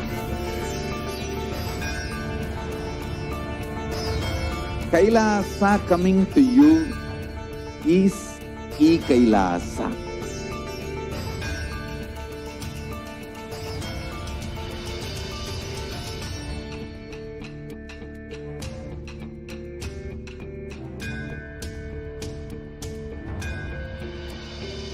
I will revive Hinduism. I am a Hindu revivalist, not by any revolution, but by evolution.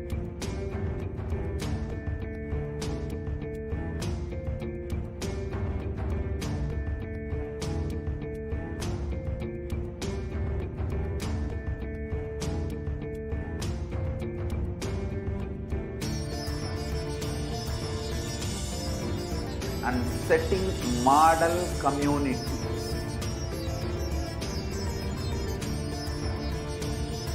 Kailasas, enlightenment ecosystems, Sarvanya Peethas all over the world.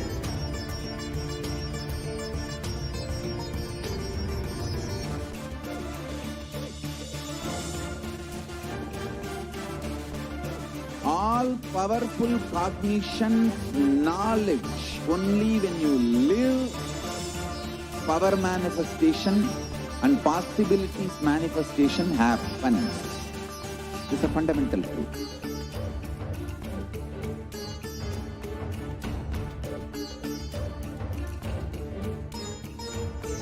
Hinduism cannot live exclusively as one sampradaya. No. All sampradayas of Hinduism is an ecosystem.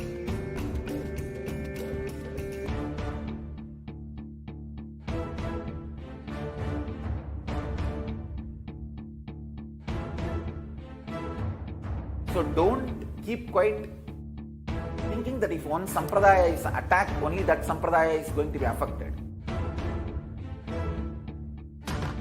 All of us are ecosystems.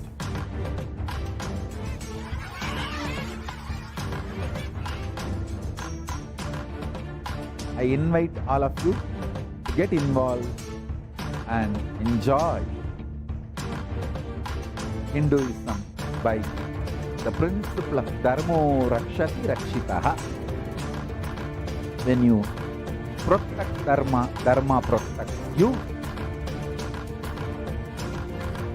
We will make the whole planet flourish spiritually, the spiritual prosperity.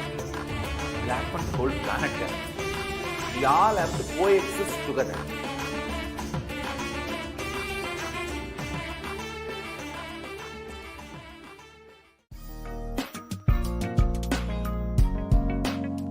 We get you health.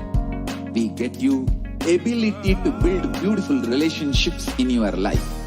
We get you direct spiritual support, and we make sure you become wealthy.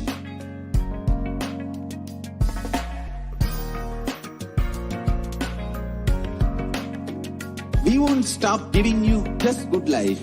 We will literally not stop till you live enlightened life. Manifesting the state of Paramashiva, space of Paramashiva, powers of Paramashiva, being of Paramashiva.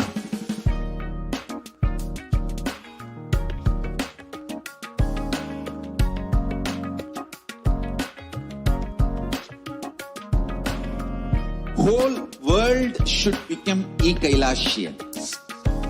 I want the whole world to know Hindus have something great to contribute to the world.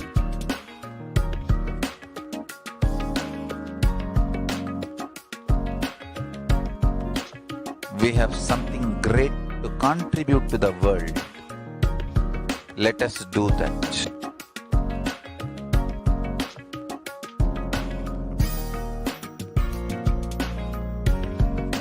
E-Kailasa is proper customized spiritual service helping you to identify your root patterns of suffering.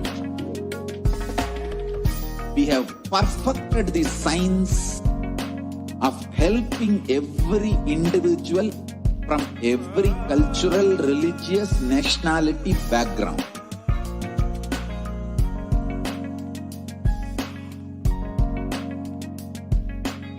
You will have lowest reactionary assumptions, highest awakened response, alive response for life continuously.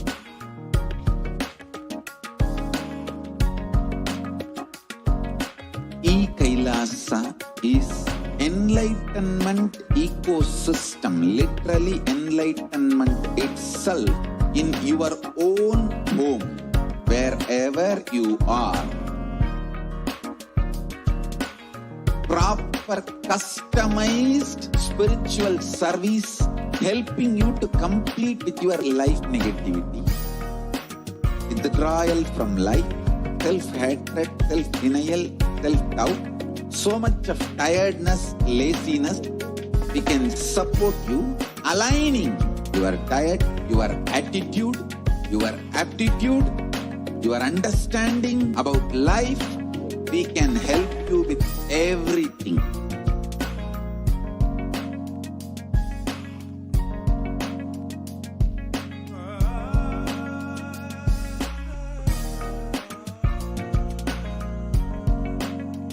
If you are interested in enlightenment, we will immediately bring this to you. If you are not interested, we will explain the whole science, inspire you and make you interested in enlightenment science. We need to cater this enlightenment science to the whole world wherever they are, because enlightenment is the birthright of all human beings. Kailasa is responsible to provide that to all human beings.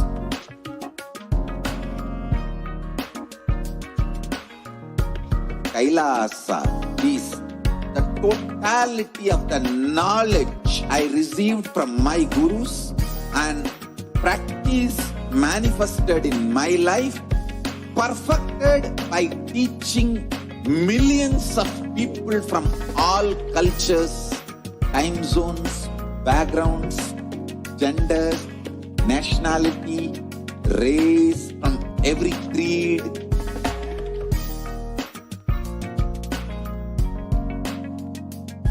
So this absolutely perfected knowledge available to you, served to you in your home, without even you moving out of your couch, free of cost.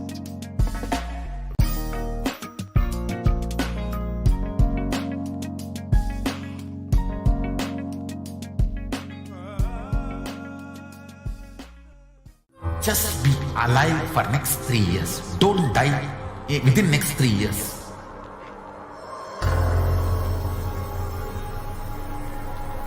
Just don't die within next 3 years. Be alive. Somehow be alive. I'm working sincerely. I will reach you somehow. Somehow I will reach you.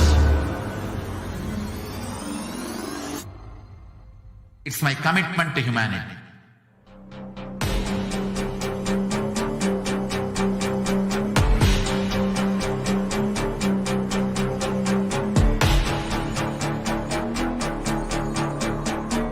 Just don't die within next 3 years. I will reach you wherever you are, whichever corner of the world you may be. I will reach you with enlightenment. You manifesting the space, state, powers, being Paramashivoham. And it is possible for you.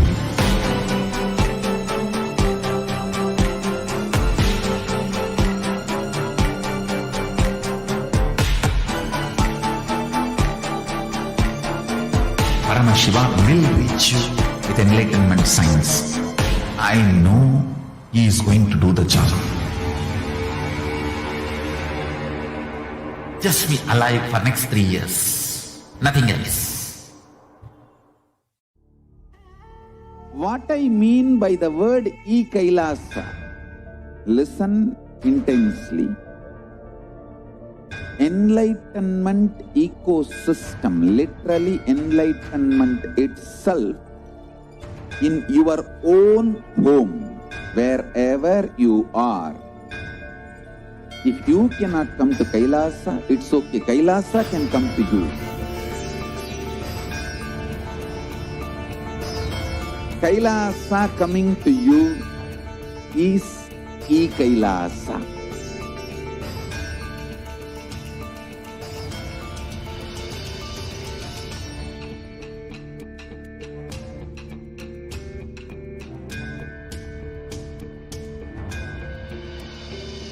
I will revive Hinduism. I am a Hindu revivalist, not by any revolution, but by evolution.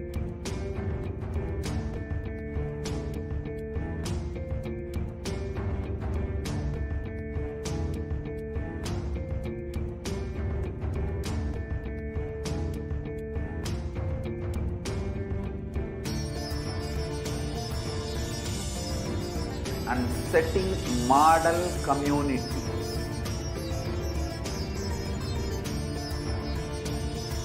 Kailasas, enlightenment ecosystems, Sarvanya Peethas all over the world.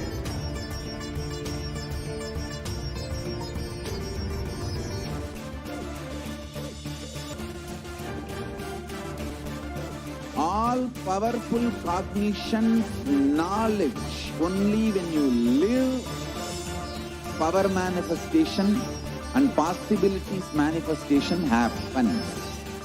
This is a fundamental truth.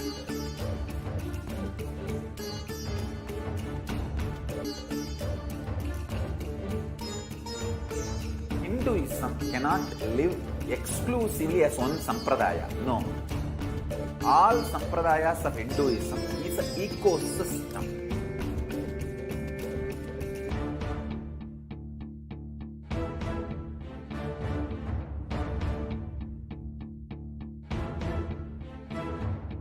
So don't keep quiet thinking that if one sampradaya is attacked, only that sampradaya is going to be affected. All of us are ecosystem.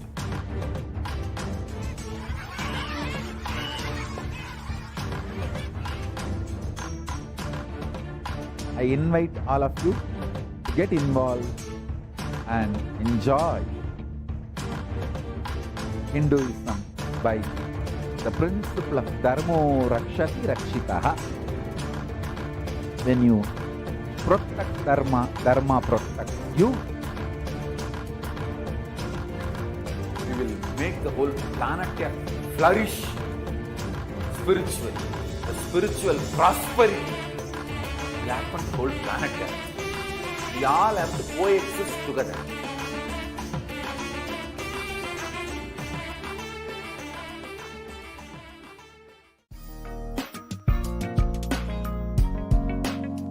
We get you health. We get you ability to build beautiful relationships in your life. We get you direct spiritual support, and we make sure you become wealthy.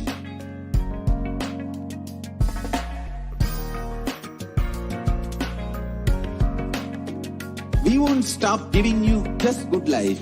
We will literally not stop till you live enlightened life. Manifesting the state of Paramashiva, space of Paramashiva, powers of Paramashiva, being of Paramashiva.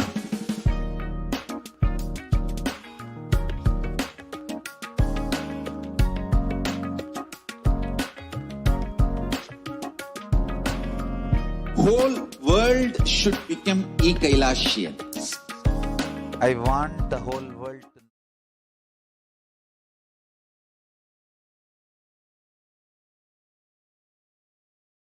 Nithyanandam, welcome back to this segment of the Kailasas multi-layer quarantine facility at the Kailasas de facto spiritual embassies. With the blessings of the Supreme Pontiff of Hinduism, let's start with the Sadguru Vandanam. Nithyanandam Paramasugadam Kevalam Jnanamurtim Dvandvatitam Gagana Sadusham Tattvamasya Ekam Nityam Vimalamachalam Sarvadi Sakshibhutam Bhavatitam Triguna Rahitam Sadgurum Tam Namami.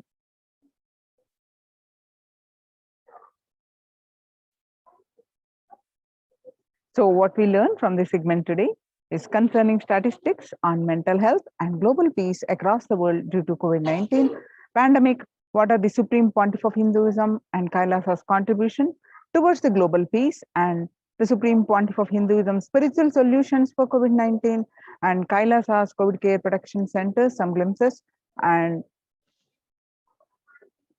I'm getting prepared for the live satsang and Bhava Samadhi Darshan of Sundareshwara Sayudya Samadhi Darshan.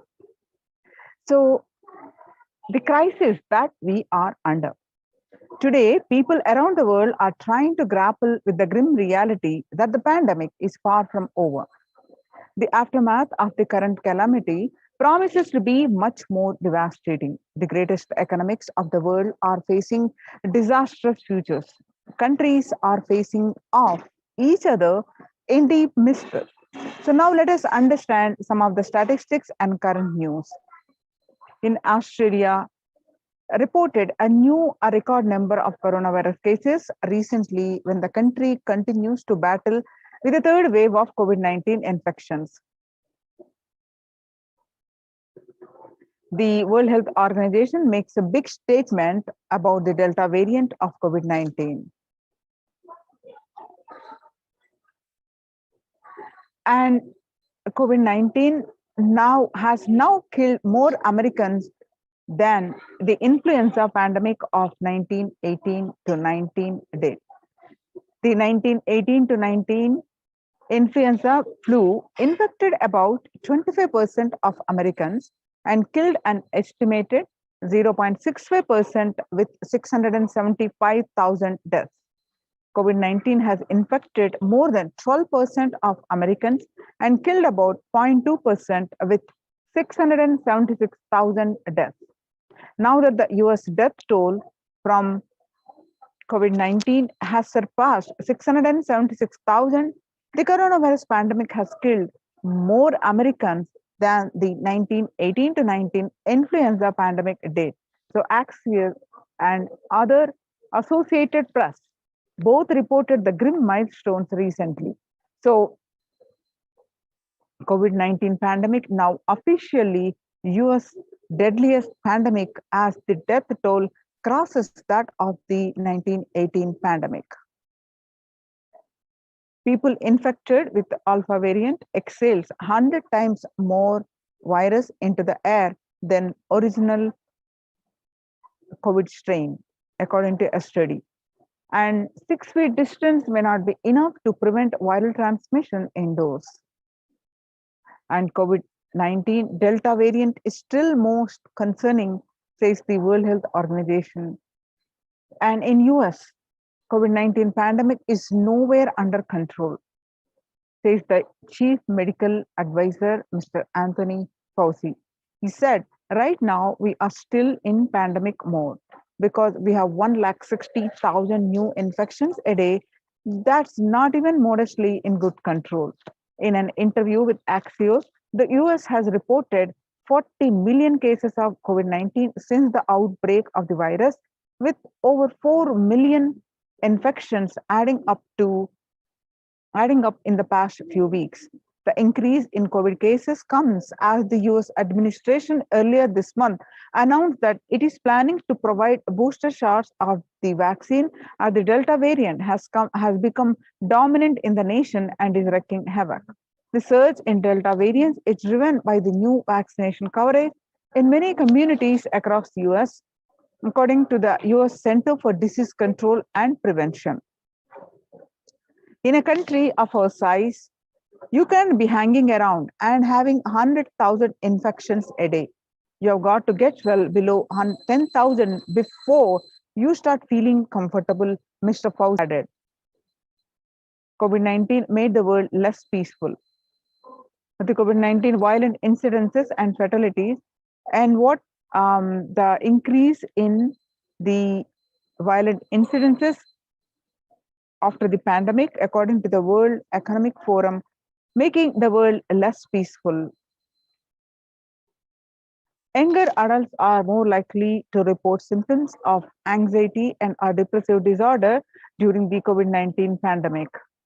And the average share of adults reporting symptoms of anxiety and or depressive disorders, what it was in 2019, a 6 months period from January to June was 11%.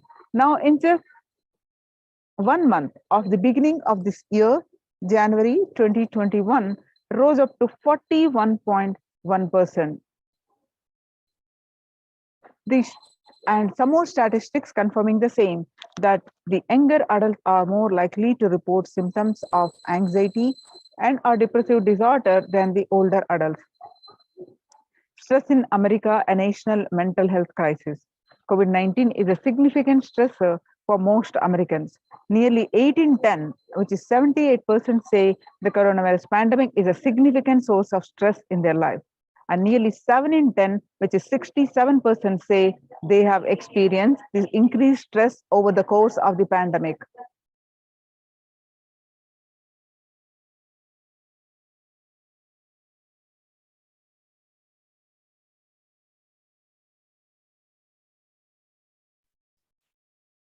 COVID-19 could exacerbate doctors' existing mental health burden. More than 60,000 healthcare workers have contracted COVID-19, 300 have died. Of the health workers who treated patients during the COVID-19 outbreak, 50% showed signs of depression and 45% showed signs of anxiety.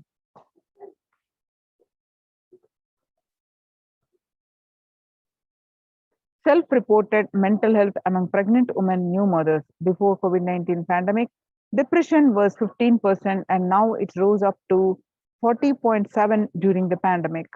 And the anxiety levels of the new mothers and pregnant women was 29% before the pandemic. Now, during the pandemic, it rose up to 72%. And living under stay-at-home orders, 8 in 10 students are struggling with focus on school and work and avoiding distractions. And 53% of all students do not know where to go for help for their mental health. Nearly 82% of women surveyed said their lives have been negatively disrupted by the pandemic. The World Bank, the global economic outlook during the COVID-19 pandemic, a changed world. The pandemic is expected to plunge most countries into recession, with per capita income contracting the largest fraction of countries globally since 1870. International Labour Organization. COVID-19 is a threat to peace building in conflict-affected nations. The COVID-19 crisis has worsened already fragile situations. The ILO is more aware than ever of its responsibility to promote peace and resilience in the time of this global pandemic. In India, the Mumbai mayor says the third wave is already here. It is not coming, it's already affecting the people. The breakthrough infections found in 25% of health staff. And new COVID-19 variant Mu shows signs of vaccine resistance. Now that we have seen the statistics across the world, the pandemic situation, which is affecting not only the most concern for the physical health of increasing the fatalities, the mental health concern, especially among younger adults, and which is leading to the global peace, affecting the global peace. So how do we cope up with the current COVID-19 pandemic? It is important to address the COVID-19 pandemic, which is seeing another wave, destroying many more lives. The Supreme Pontiff of Hinduism says, the pandemic fatigue setting in as a result of continuous lockdown is resulting in delusional ignorance. Holding on to the delusion and supporting this space of delusional decisions leads to delusional arrogance. The global COVID virus pandemic has left the whole world desperately looking for answers. Life as it had been experienced even back in February 2020 is no longer recognizable.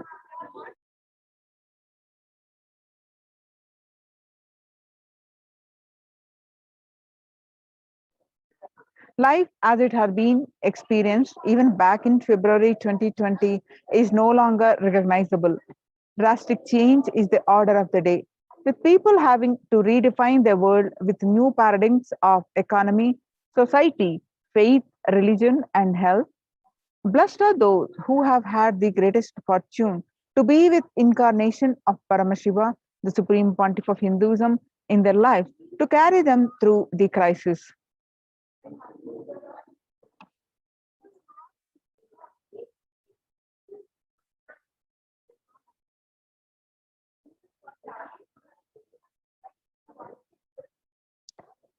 Sustainable developmental goals. Making peace with nature is possible if we start making peace with nature now, if we start now. Even amid the pandemic, 2021 can go down as the year we made peace with the nature and set the planet to healing. Our environmental, social, and economic challenges are interlinked. They must be tackled together. For example, we can't achieve sustainable developmental goals, including 30, if climate change and ecosystem collapse are undermining food and water supplies in the world's poorest countries. We have no choice but to transform our economics and societies by valuing nature and putting its health at the heart of all our decisions.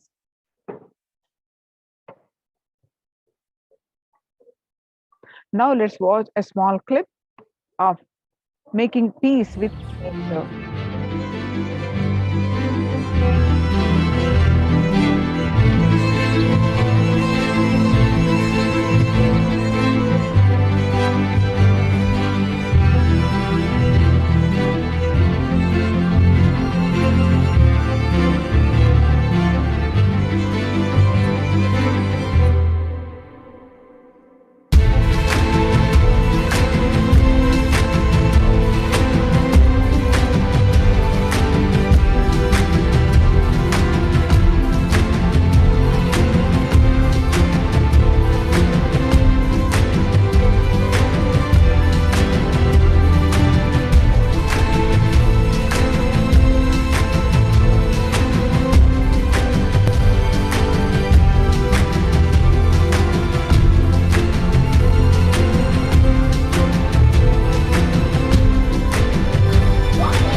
World Health Organization Health and Peace Initiative. Health and peace are interrelated. In the words of the Director General of World Health Organization, Dr. Tedros, there cannot be health without peace, and there cannot be a peace without health. If individuals and groups enjoy equitable access to health services, fulfilling their rights to physical and mental health, and health actors design neutral health interventions that promote trust and dialogue, and communities are empowered to cope with violent conflict, then health coverage is more universal. Grievances can be heard and addressed to generate trust around health emergency concerns. Affected communities are more likely to make meaningful contribution to peace and reconciliation and to resist the incitement to violence. United States Institute of Peace. Amid COVID, we need enhanced international coordination to build peace. Tackling the pandemic and building resilience in fragile states required concerted international action at local, national, and global levels.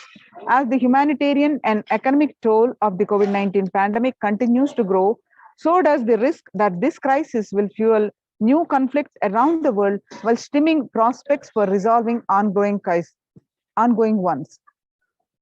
The stronger health systems and universal health coverage must be a priority. Remarks to the General Assembly special session in response to the COVID-19 pandemic. For the first time since 1945, the entire world is confronted by a common threat, regardless of nationality, ethnicity, or faith. The new social contract between people, governments, and private sector civil society, and more can tackle the roots of inequality with fair taxation on income and wealth, universal benefits, and opportunities for all. Now, let us see the Supreme Pontiff of Hinduism's contribution towards the global peace. The Vedic civilization beautifully describes that yastu sarvani bhutani atmani ivana pushyati sarva bhuteshu chatmanam tadona vigupshate. Isha Vasha Upanishad, verse 6. Global peace is the byproduct of the individual bliss.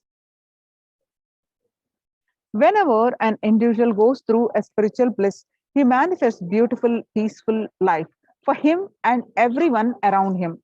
If he is powerful enough, he moves the whole city and manifests peace. He is more powerful, he moves the whole village and whole country. If he is powerful enough, like incarnation, he moves the whole world and manifests peace for them. So, global peace is the byproduct of the individual peace. Now, let's watch Supreme Pontiff of Hinduism shares how we get the individual peace by practicing completion, by practicing unclutching, and by practicing taking Kathmandu, responsibility. Nepal, So Oman, let's listen from Sivagangai, these few videos, a series of videos that we Hyderabad, are going to watch. Guptakashi. I welcome all of you with my love and respects.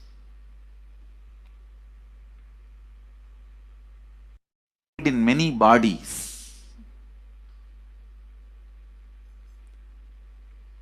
Please understand, the more deeper you go inside you, means more deeper space you go inside you, more expanded you become, more one with everything, more oneness you experience. Because the more deeper you go, the more you experience the unified field of consciousness. Various words are used.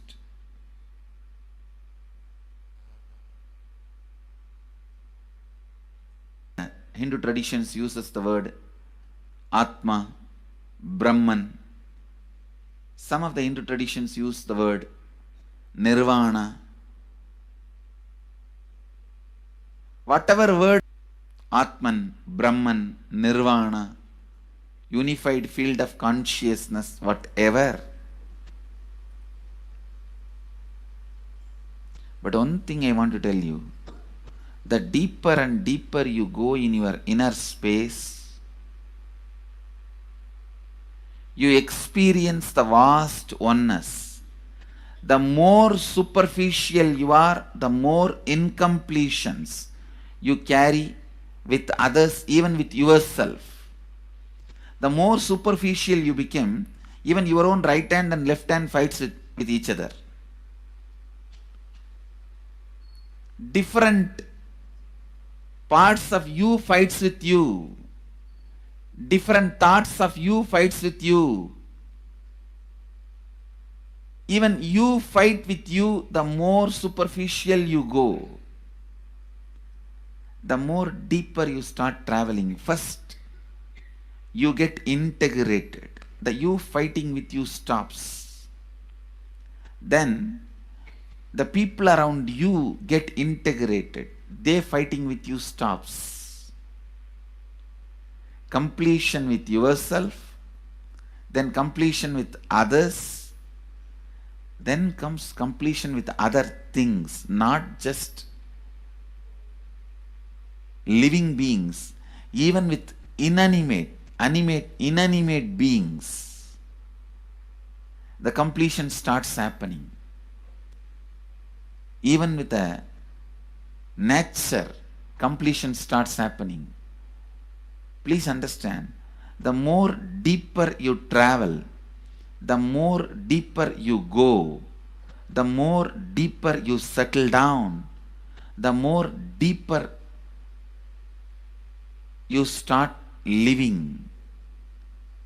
Your cognition expands. your cognition includes, your cognition becomes more and more inclusive, more joy, more bliss, more knowledge, more enlightenment. Please understand.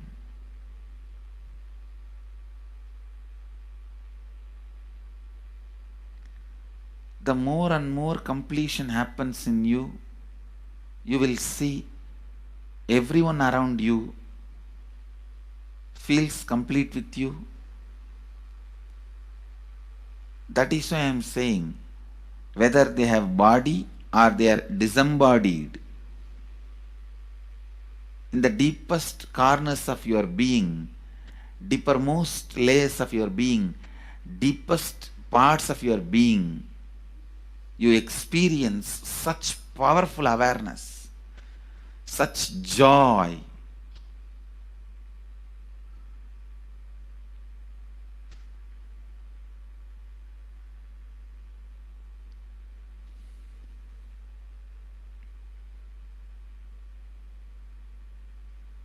Going into the deepermost corners of your being not only is a joy, it's a power. Because suddenly you will see everybody around you, everything around you listens to you. It really becomes a vibrant power where the tendency to exploit is not there. Listen, that's a very important thing. Power without the tendency to exploit. Because as long as you feel the other person is separate from you, when you get the power, it will always be used for exploiting. Because the other person is separate from you, then naturally what you will feel? Let me suck all the possible energy, intelligence, time, talent, treasure. But when you feel the other person is your own extension, you will see, you will be showering so much, enriching so much. The power you have will not be exploiting, it will be enriching. I tell you, even if death comes at this moment, I can tell you very clearly, I can face the death directly and tell the death, I have every human being more than from anybody. I have given to every human being whom I met in my life more than what I received from them. My accounts is clear. I am ready. Come on, let's go. My accounts is clear. I don't have debt. No credit card money to be paid. Loans to be paid. No debit card, no credit card. My accounts is clear. Understand, when you feel everyone is your extension, the power given to you, the power you gain, see, any living is power. Powerful way. Even in that, you will become powerful. So any lifestyle you choose, you will get power in that field. Whether it is exploiting or enriching, murdering or raping or go on serving. Whatever lifestyle you choose, living is power. When you go into the deepermost core of your being and start living based on, I tell you,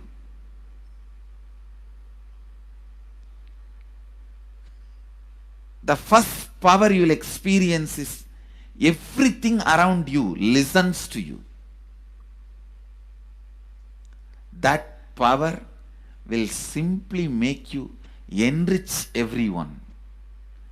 The best power you can have through living is power of enriching. Whatever you do, as I said, whether you live the life of enriching or exploiting, you will become powerful. I tell you, the power of exploiting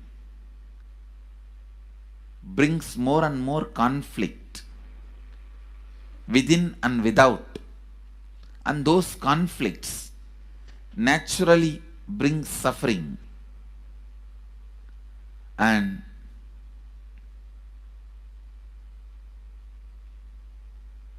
the power of enriching brings more and more completion in you and in others. This full month, Nithyananda Sangha all over the world. The other day I was seeing, we have officially presence in more than 50 countries. As devotees, group of devotees, we have presence in 100 countries. All over the world, we are going to celebrate this whole month for Global Peace Month, impacting global peace. All of us this whole month will live completion and do samskara dahana kriya, means burning patterns which separates us from others.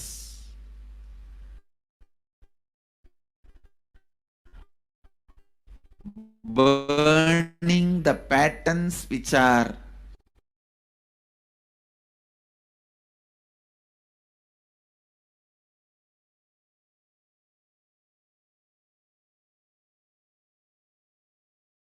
we will be doing samskara dahana kriya, burning our patterns and leading us to more and more completion.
Sorry for the technical glitch.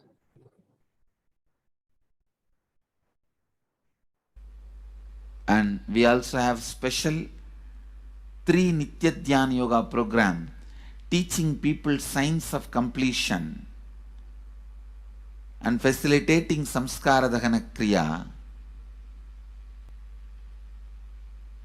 This month, 20th, 21st and 22nd,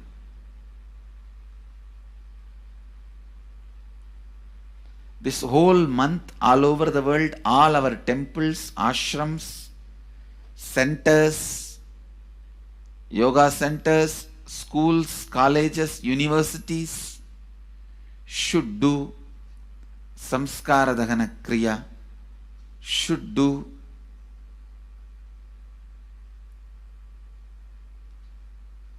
the practice of burning all the incompletions and patterns which leads to conflicts, bringing more and more peace inside us and outside us, spreading peace. this whole month, let's impact global peace. Let us really contribute to the global peace, not just talking about it. Let's do it. Let's do it. Not just talking about it. Let's do it.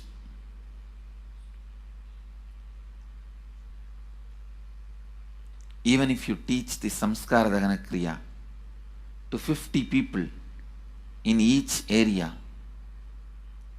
each place where we have centers, ashrams, temples, two-way centers, yoga centers, even 50 people, each Tanidar teaches, enriches them with this science.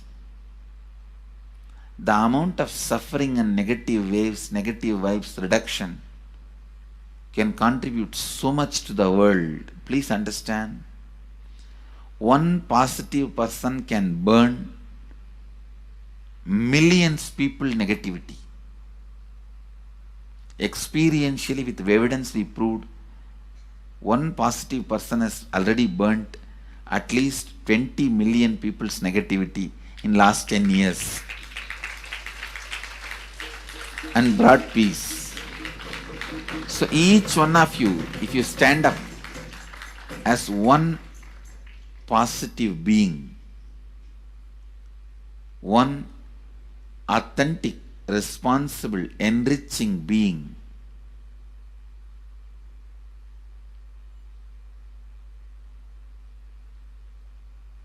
I tell you,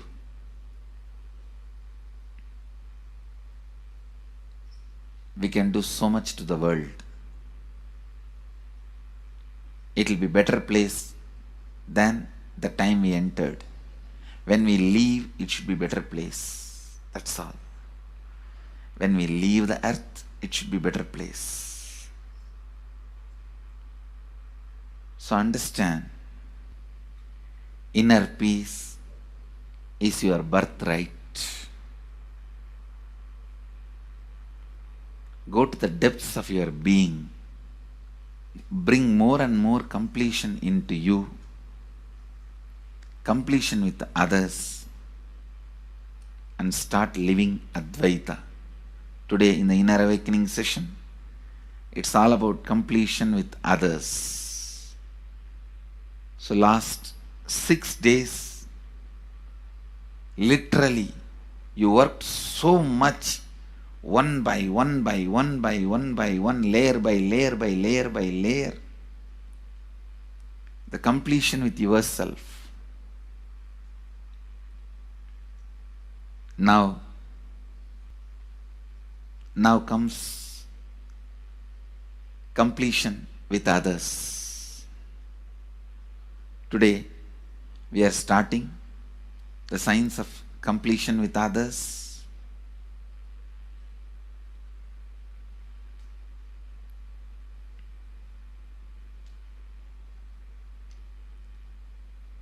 It's one of the most powerful science. Does so much to human beings, not just healing their relationships, even inside their consciousness, inner space, so much of good is done. So much of awakening is done.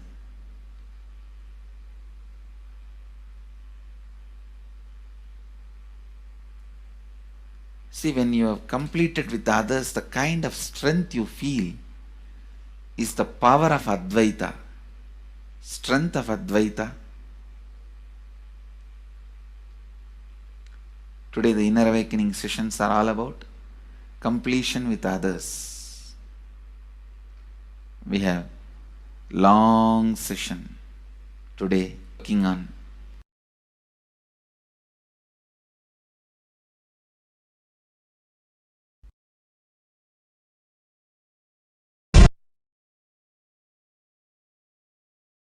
social answer means I'll tell, oh, you should all work for global peace.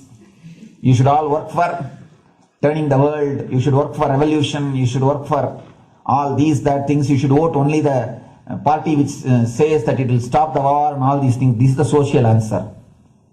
Nonsense. If you want the honest answer, I tell you, simply transform yourself. You can't do anything.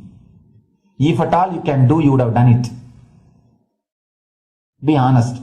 If you can do, you would have done it. You are raising this question because you are not able to do. Am I right? So let us be very clear. Let us be honest. We are not able to do socially. That's the truth.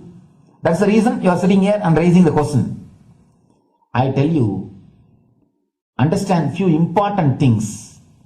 There are a lot more attached to this question. There are many things which is attached to this question. We always feel the present is the world is totally spoiled. It is not going according to the rules or how it is supposed to be. It was wonderful once upon a time. In ancient time, things were going properly. Everything was well and great. And I tell you, 10,000 years ago, they found some writings on stone in Harappa Mohenjo-daro culture. Some stone writings have been discovered. The other day I read a beautiful book about that stone writings. It says, oh, nowadays the society is not as it should be. So much of there is no peace. In the early times, there was so much of peace. Society was really great. Things were as it should be. And it almost looks like a today newspaper editorial. 10,000 years ago, the same thing carved on a stone. Then understand, there was no such time as only good prevailed. It is just a fantasy. Hinduism, they call it Satya Yuga, the age of truth. There was a time only truth prevailed. And every religion, Christianity, they say the Garden of Adam and Eve. There was a time everything was wonderful. Every religion has got the fantasy. The past was great. There was golden past. Always the idea of golden past exists only in the past. The more you go back, again you say the past was great. And I tell you one thing, it is a wonderful way of postponing accepting the reality. Otherwise, I can be sure the world was same as it is today. Whether it is 5,000 years ago or 10,000 years ago. Maybe one thing, there was no CNN channel that time. So the news did not reach you so quickly. That's all. The news did not reach you so quickly. That may be the only difference. But otherwise I can be sure the good and the bad was equal. Good and the bad was equal. The same amount of wars were there. All the other things were there. You read the Puranas, the mythological stories of India, you see enough of things. Enough of dirty things. I think sometimes I find little more. And if you read completely the Puranas or the Hindu scriptures, there are a lot of things much worse than modern day. The criminal activities or bad things or negative things, whatever you say, all this stuff. And never think only present day is corrupted or violent. In the ancient days also, all these things were there. Only one thing was not there, the CNN news or the internet. So the news did not reach you. But otherwise I can tell you, enough the good and bad was there. It always will exist. It will exist. All you can do is, if you awaken yourself, if you reach the enlightenment state, you can go beyond it. And I tell you, enlightenment is the only service you can do to the society. Just become enlightened so that you will reduce the negativity. Now, as of now, you are part of negative group. Naturally, we will be a negative group. As long as we are unenlightened, we will be the part of collective negative consciousness. So if you become enlightened, at least you will reduce your weight. That's the only thing we can do. Nothing else can be done. So all I request you to do is just become enlightened. Realize that you are a lion. That's the only way to help yourself and the society. Otherwise, all revolutions, you see, all revolution again end up as one more tradition. In last 2000 years, 3000 wars have happened in the humanity. In 2000 years, 3000 wars. Human beings have not done anything except doing wars, except fighting. Everybody claims he wants to do revolution. He wants to spread peace. You see, every country claims their army is a defensive army. Then who is offending? Tell me. Every country says defensive army. Then who is offending? These are all just, games. The idea of peace is a pure game. Everybody wants to spread the peace according to them, not according to the other person. They want peace according to them. The other day I was in one interreligious gathering. One guy is preaching, let all of you convert to my religion so that we will not have fight. He wants peace the way in which he wanted, not the way in which. And there's a beautiful saying, the sword of Muhammad, it is written, peace alone should survive, something like that. He has written some statement about the peace on the sword. We all take sword to spread the peace. So no revolution is going to help, because in the last 2000 years 3000 revolutions have happened, but still world is same, I think much worse. So no revolution is going to help, only individual evolution is going to help. So be very clear. Instead of working in the outer world, start working in the inner world. That will help you and society some way. Social answer means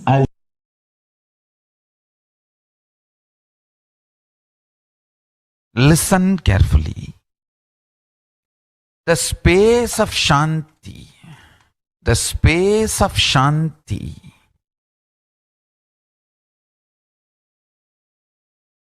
is where Kailasa grows. Listen carefully. It is in the deep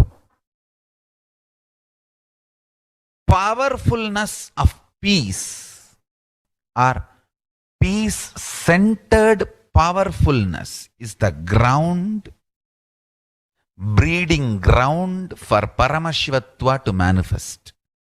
Please understand. Like how pure mirror reflects everything, pure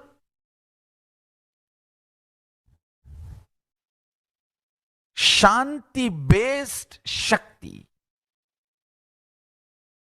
peace-based powerfulness reflects Paramashiva. Paramashiva manifests in peace-based powerfulness. Please understand. Neither violence nor powerlessness.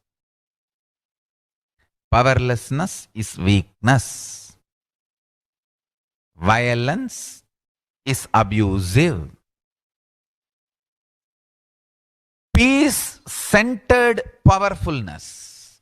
Powerfulness-centered peace. All the Upanishads starts with peace, completes with peace. Shanti mantra starts with Shanti mantra, gets completed with Shanti mantra.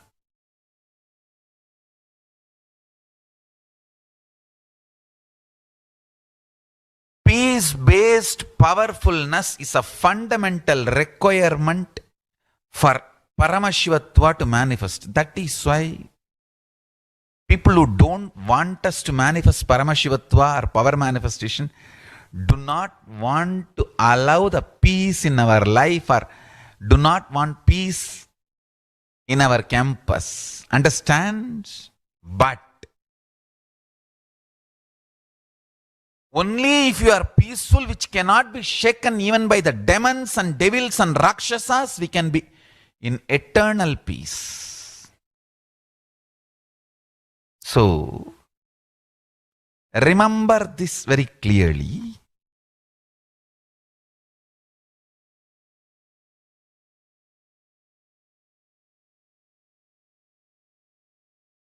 Peace alters the very DNA structure, genetic structure, the core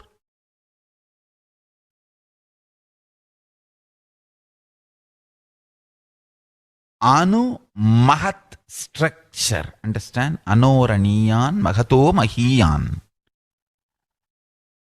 The consciousness in you is atom inside the atom, Mahat, more than Mahat. That Anoraniyan Mahato Mahiyan. That consciousness starts growing in you with more and more peace-based powerfulness developing in you. Nothing can be compared to unclutching. Spend more and more time, energy in unclutching. It will never be wasted. Spent on unclutching is the most productive time for you in your life, because unclutching completely makes you altogether a different material. Understand? It makes your very biomemory, muscle memory, core structure, molecular structure, genetic structure, DNA structure, everything, all the 8 energy flow circuits, 7 energy flows, 1 the pure conscious explosion. So totally 8 energy flow circuits exist in you. All the 8 explodes when you unclutch. Understand? Unclutching is the space of Sri Kailasa.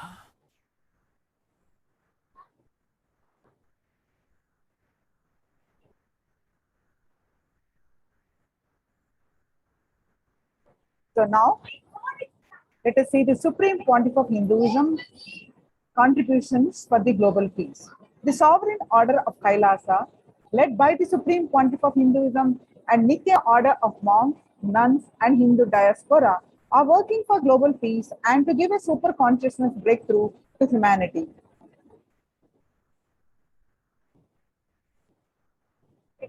The Supreme Pontiff of Hinduism has been working from the very grassroots level to usher in an era of peace at all levels, individual, societal, national, and global.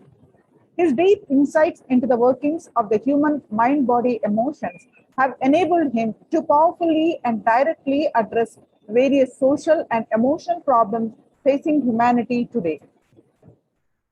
Some of the ways that the Supreme Pontiff of Hinduism provides spiritual solutions to combat the pandemic and other issues. Since the beginning of the global lockdown, and the amount of contribution and activism of Kailasa has increased multifold through the Paramashivoham program, bringing super consciousness breakthrough to the whole humanity. By starting the Akhanda Nirvikalpa Samadhi Jnana Yajna and contributing almost 3 billion minutes so far. Paramashiva Sankalpa chanting, that is sacred Sanskrit mantra chanting to heal the world via Zoom sessions 24/7. Spiritual healing to one and all 24/7, helping humanity to cope up with insecurity, fear, disease by empowering individuals to heal themselves, learn, cope up the emotions like depression and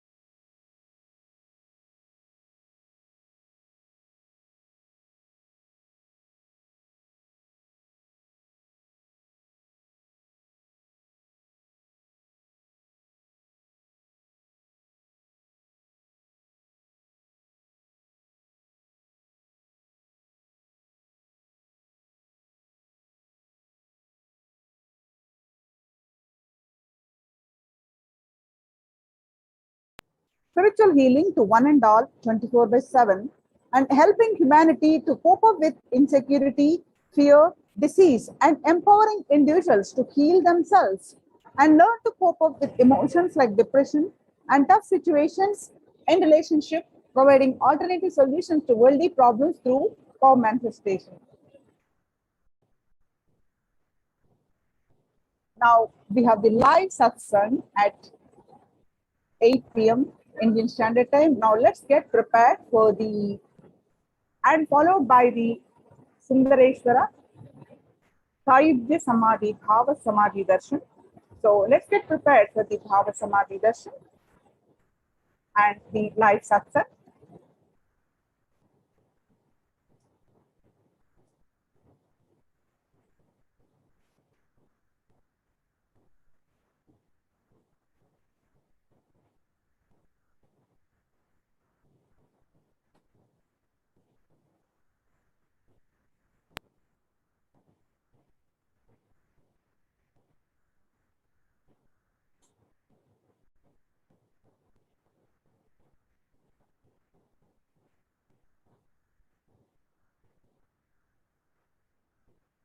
Bhava Samadhi Darshan is manifesting the divine with the supreme pontiff of Hinduism, Jagadguru Mahasannidhanam, His Divine Holiness Bhagwan Nithyananda Paramashivam.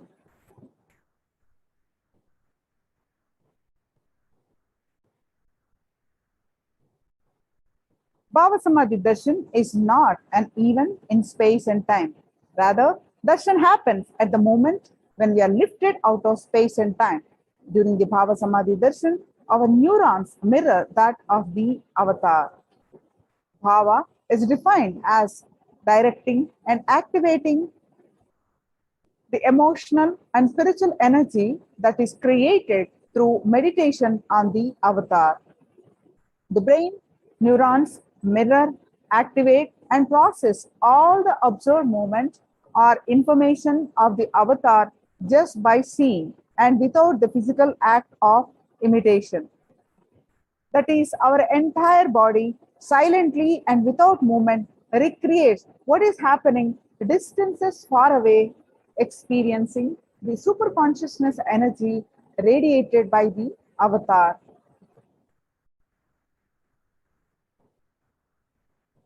The science of Bhava Samadhi Darshan knows no distance, a phenomenon modern science is just discovering and terms as quantum tunneling. What is quantum tunneling? Our thoughts per second reduces significantly and we relax into the space beyond thoughts. That means we experience thoughtlessness, becoming mentally at ease in coexisting dimensions beyond duality. That means we and the divine become one, unconditioned by the parameters of time and space. The quantum tunneling is like this. It is probability of a quantum particle like an electron with less kinetic energy to cross over the potential energy of an energy barrier. An electron acts both as a wave and a particle. Imagine a scenario. What happens when an electron with less kinetic energy is approaching a hill? Will the electron be able to cross over the potential energy or peak of the hill? And as a particle, the electron will require higher kinetic energy to cross over the potential energy of the hill, or it will roll back. However, as a wave, the electron has the ability to pass through by propagating itself through the hill and go to the other side. That is the science behind quantum tunneling. The same science is imposed on people who witness the Bhava Darshan. That is because our neurons are able to mirror the neurons of the divine immediately. Through quantum tunneling, we are able to travel through the divine energy and mirror the exact same neurons. Science of Bhava Samadhi darshan. There is a beautiful Apta Pramana by the Chaitanya Mahaprabhu in his book Chaitanya Charitamrita in chapter 4. Describes how Krishna was enchanted by his own extraordinary sweetness of his form. When Krishna once saw his own extraordinary sweetness reflected in a jeweled wall, he was amazed and said, "How unprecedented and astonishing is this deep and indescribable sweetness of mine! Alas, when I see it, even I become greedy to enjoy its sweetness, just like Radhika. When I see my own sweetness in the mirror, I become eager to taste it, but I cannot. After due consideration, I find that the only way to release this sweetness is through the constitution of Sri Radhika." Bhava Samadhi Darshan is the science of a Nija avatar manifesting Paramashiva, the consciousness which is formless expresses the being of Paramashiva through the Divya Sharira, that is light body, manifests as Nija avatar, that means physical embodied form, for us to experience the Paramashiva. The beautiful pramana from Malini Vijayottava Tantra, verse 60, it says, "By the enlightened teachings of the Guru, Katana, by the Shakti Pata, the graceful transmission of the spiritual powers from the Guru, by looking at the sacred feet of the Guru, or by the complete loving favor of the Guru, Guru Prasada, the ultimate goal and space, Paramam Padam, is attained."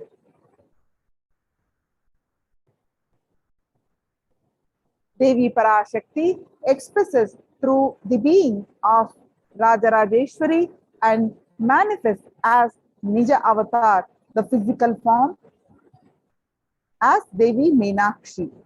Bhagwan Paramashiva expresses through the being of Subramanya and manifests as Nija avatar, that is the physical form, that is Bhagwan Muruga. And Bhagwan Paramashiva expresses the being of Arunagiri Yogeshwara and manifests as Nija avatar, that is physical form, as Supreme Pontiff of Hinduism, Jagat Guru Mahasannidhanam, His Divine Holiness Bhagwan Nithyananda Paramashivam. Bhagwan Parandhama expresses the being of Mahavishnu and manifests as Nija avatar, the physical form, as Bhagwan Venkateshwara. The Archavatar, which is usually the temple deity, reflects the consciousness and manifestation, the being of the superconsciousness energy. But the human beings are not mature enough to receive the higher level experiences from the Archavatar directly. So the avatar, the physical embodied form, comes down to bridge this gap and create experience of the super consciousness energy in all of us.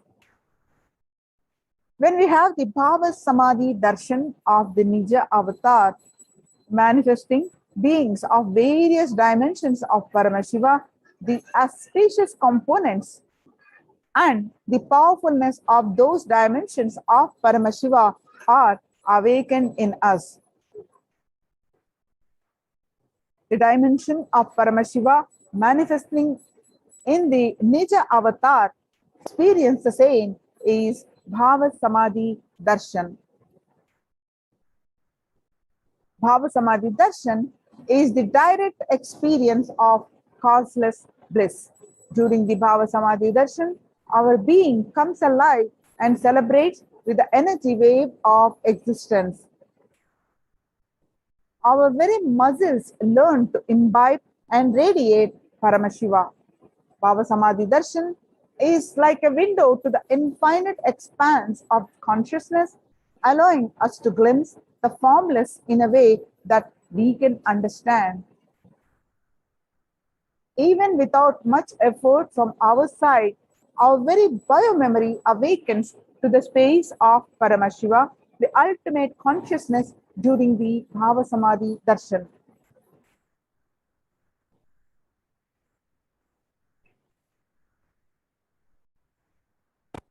Now it's time to receive the grace and presence of the Supreme Pontiff of Hinduism. Let's get ready.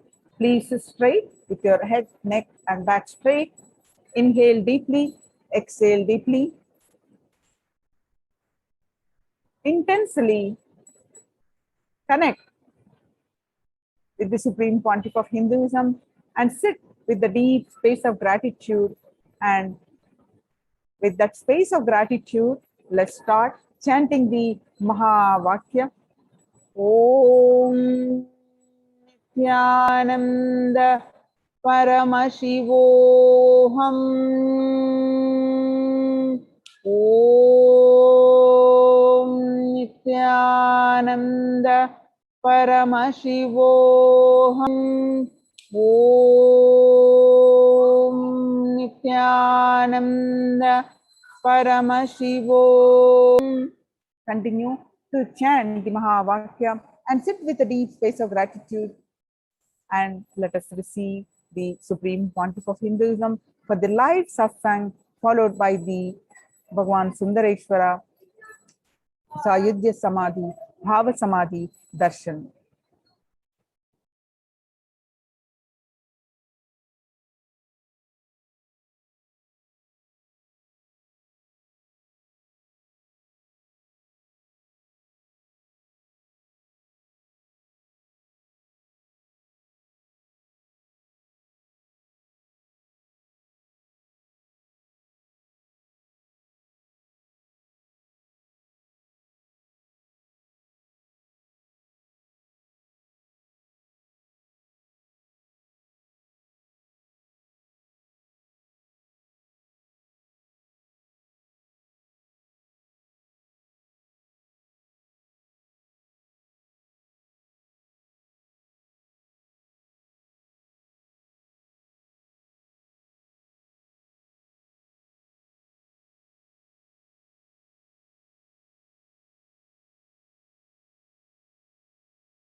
Nithyananda Paramashivoham.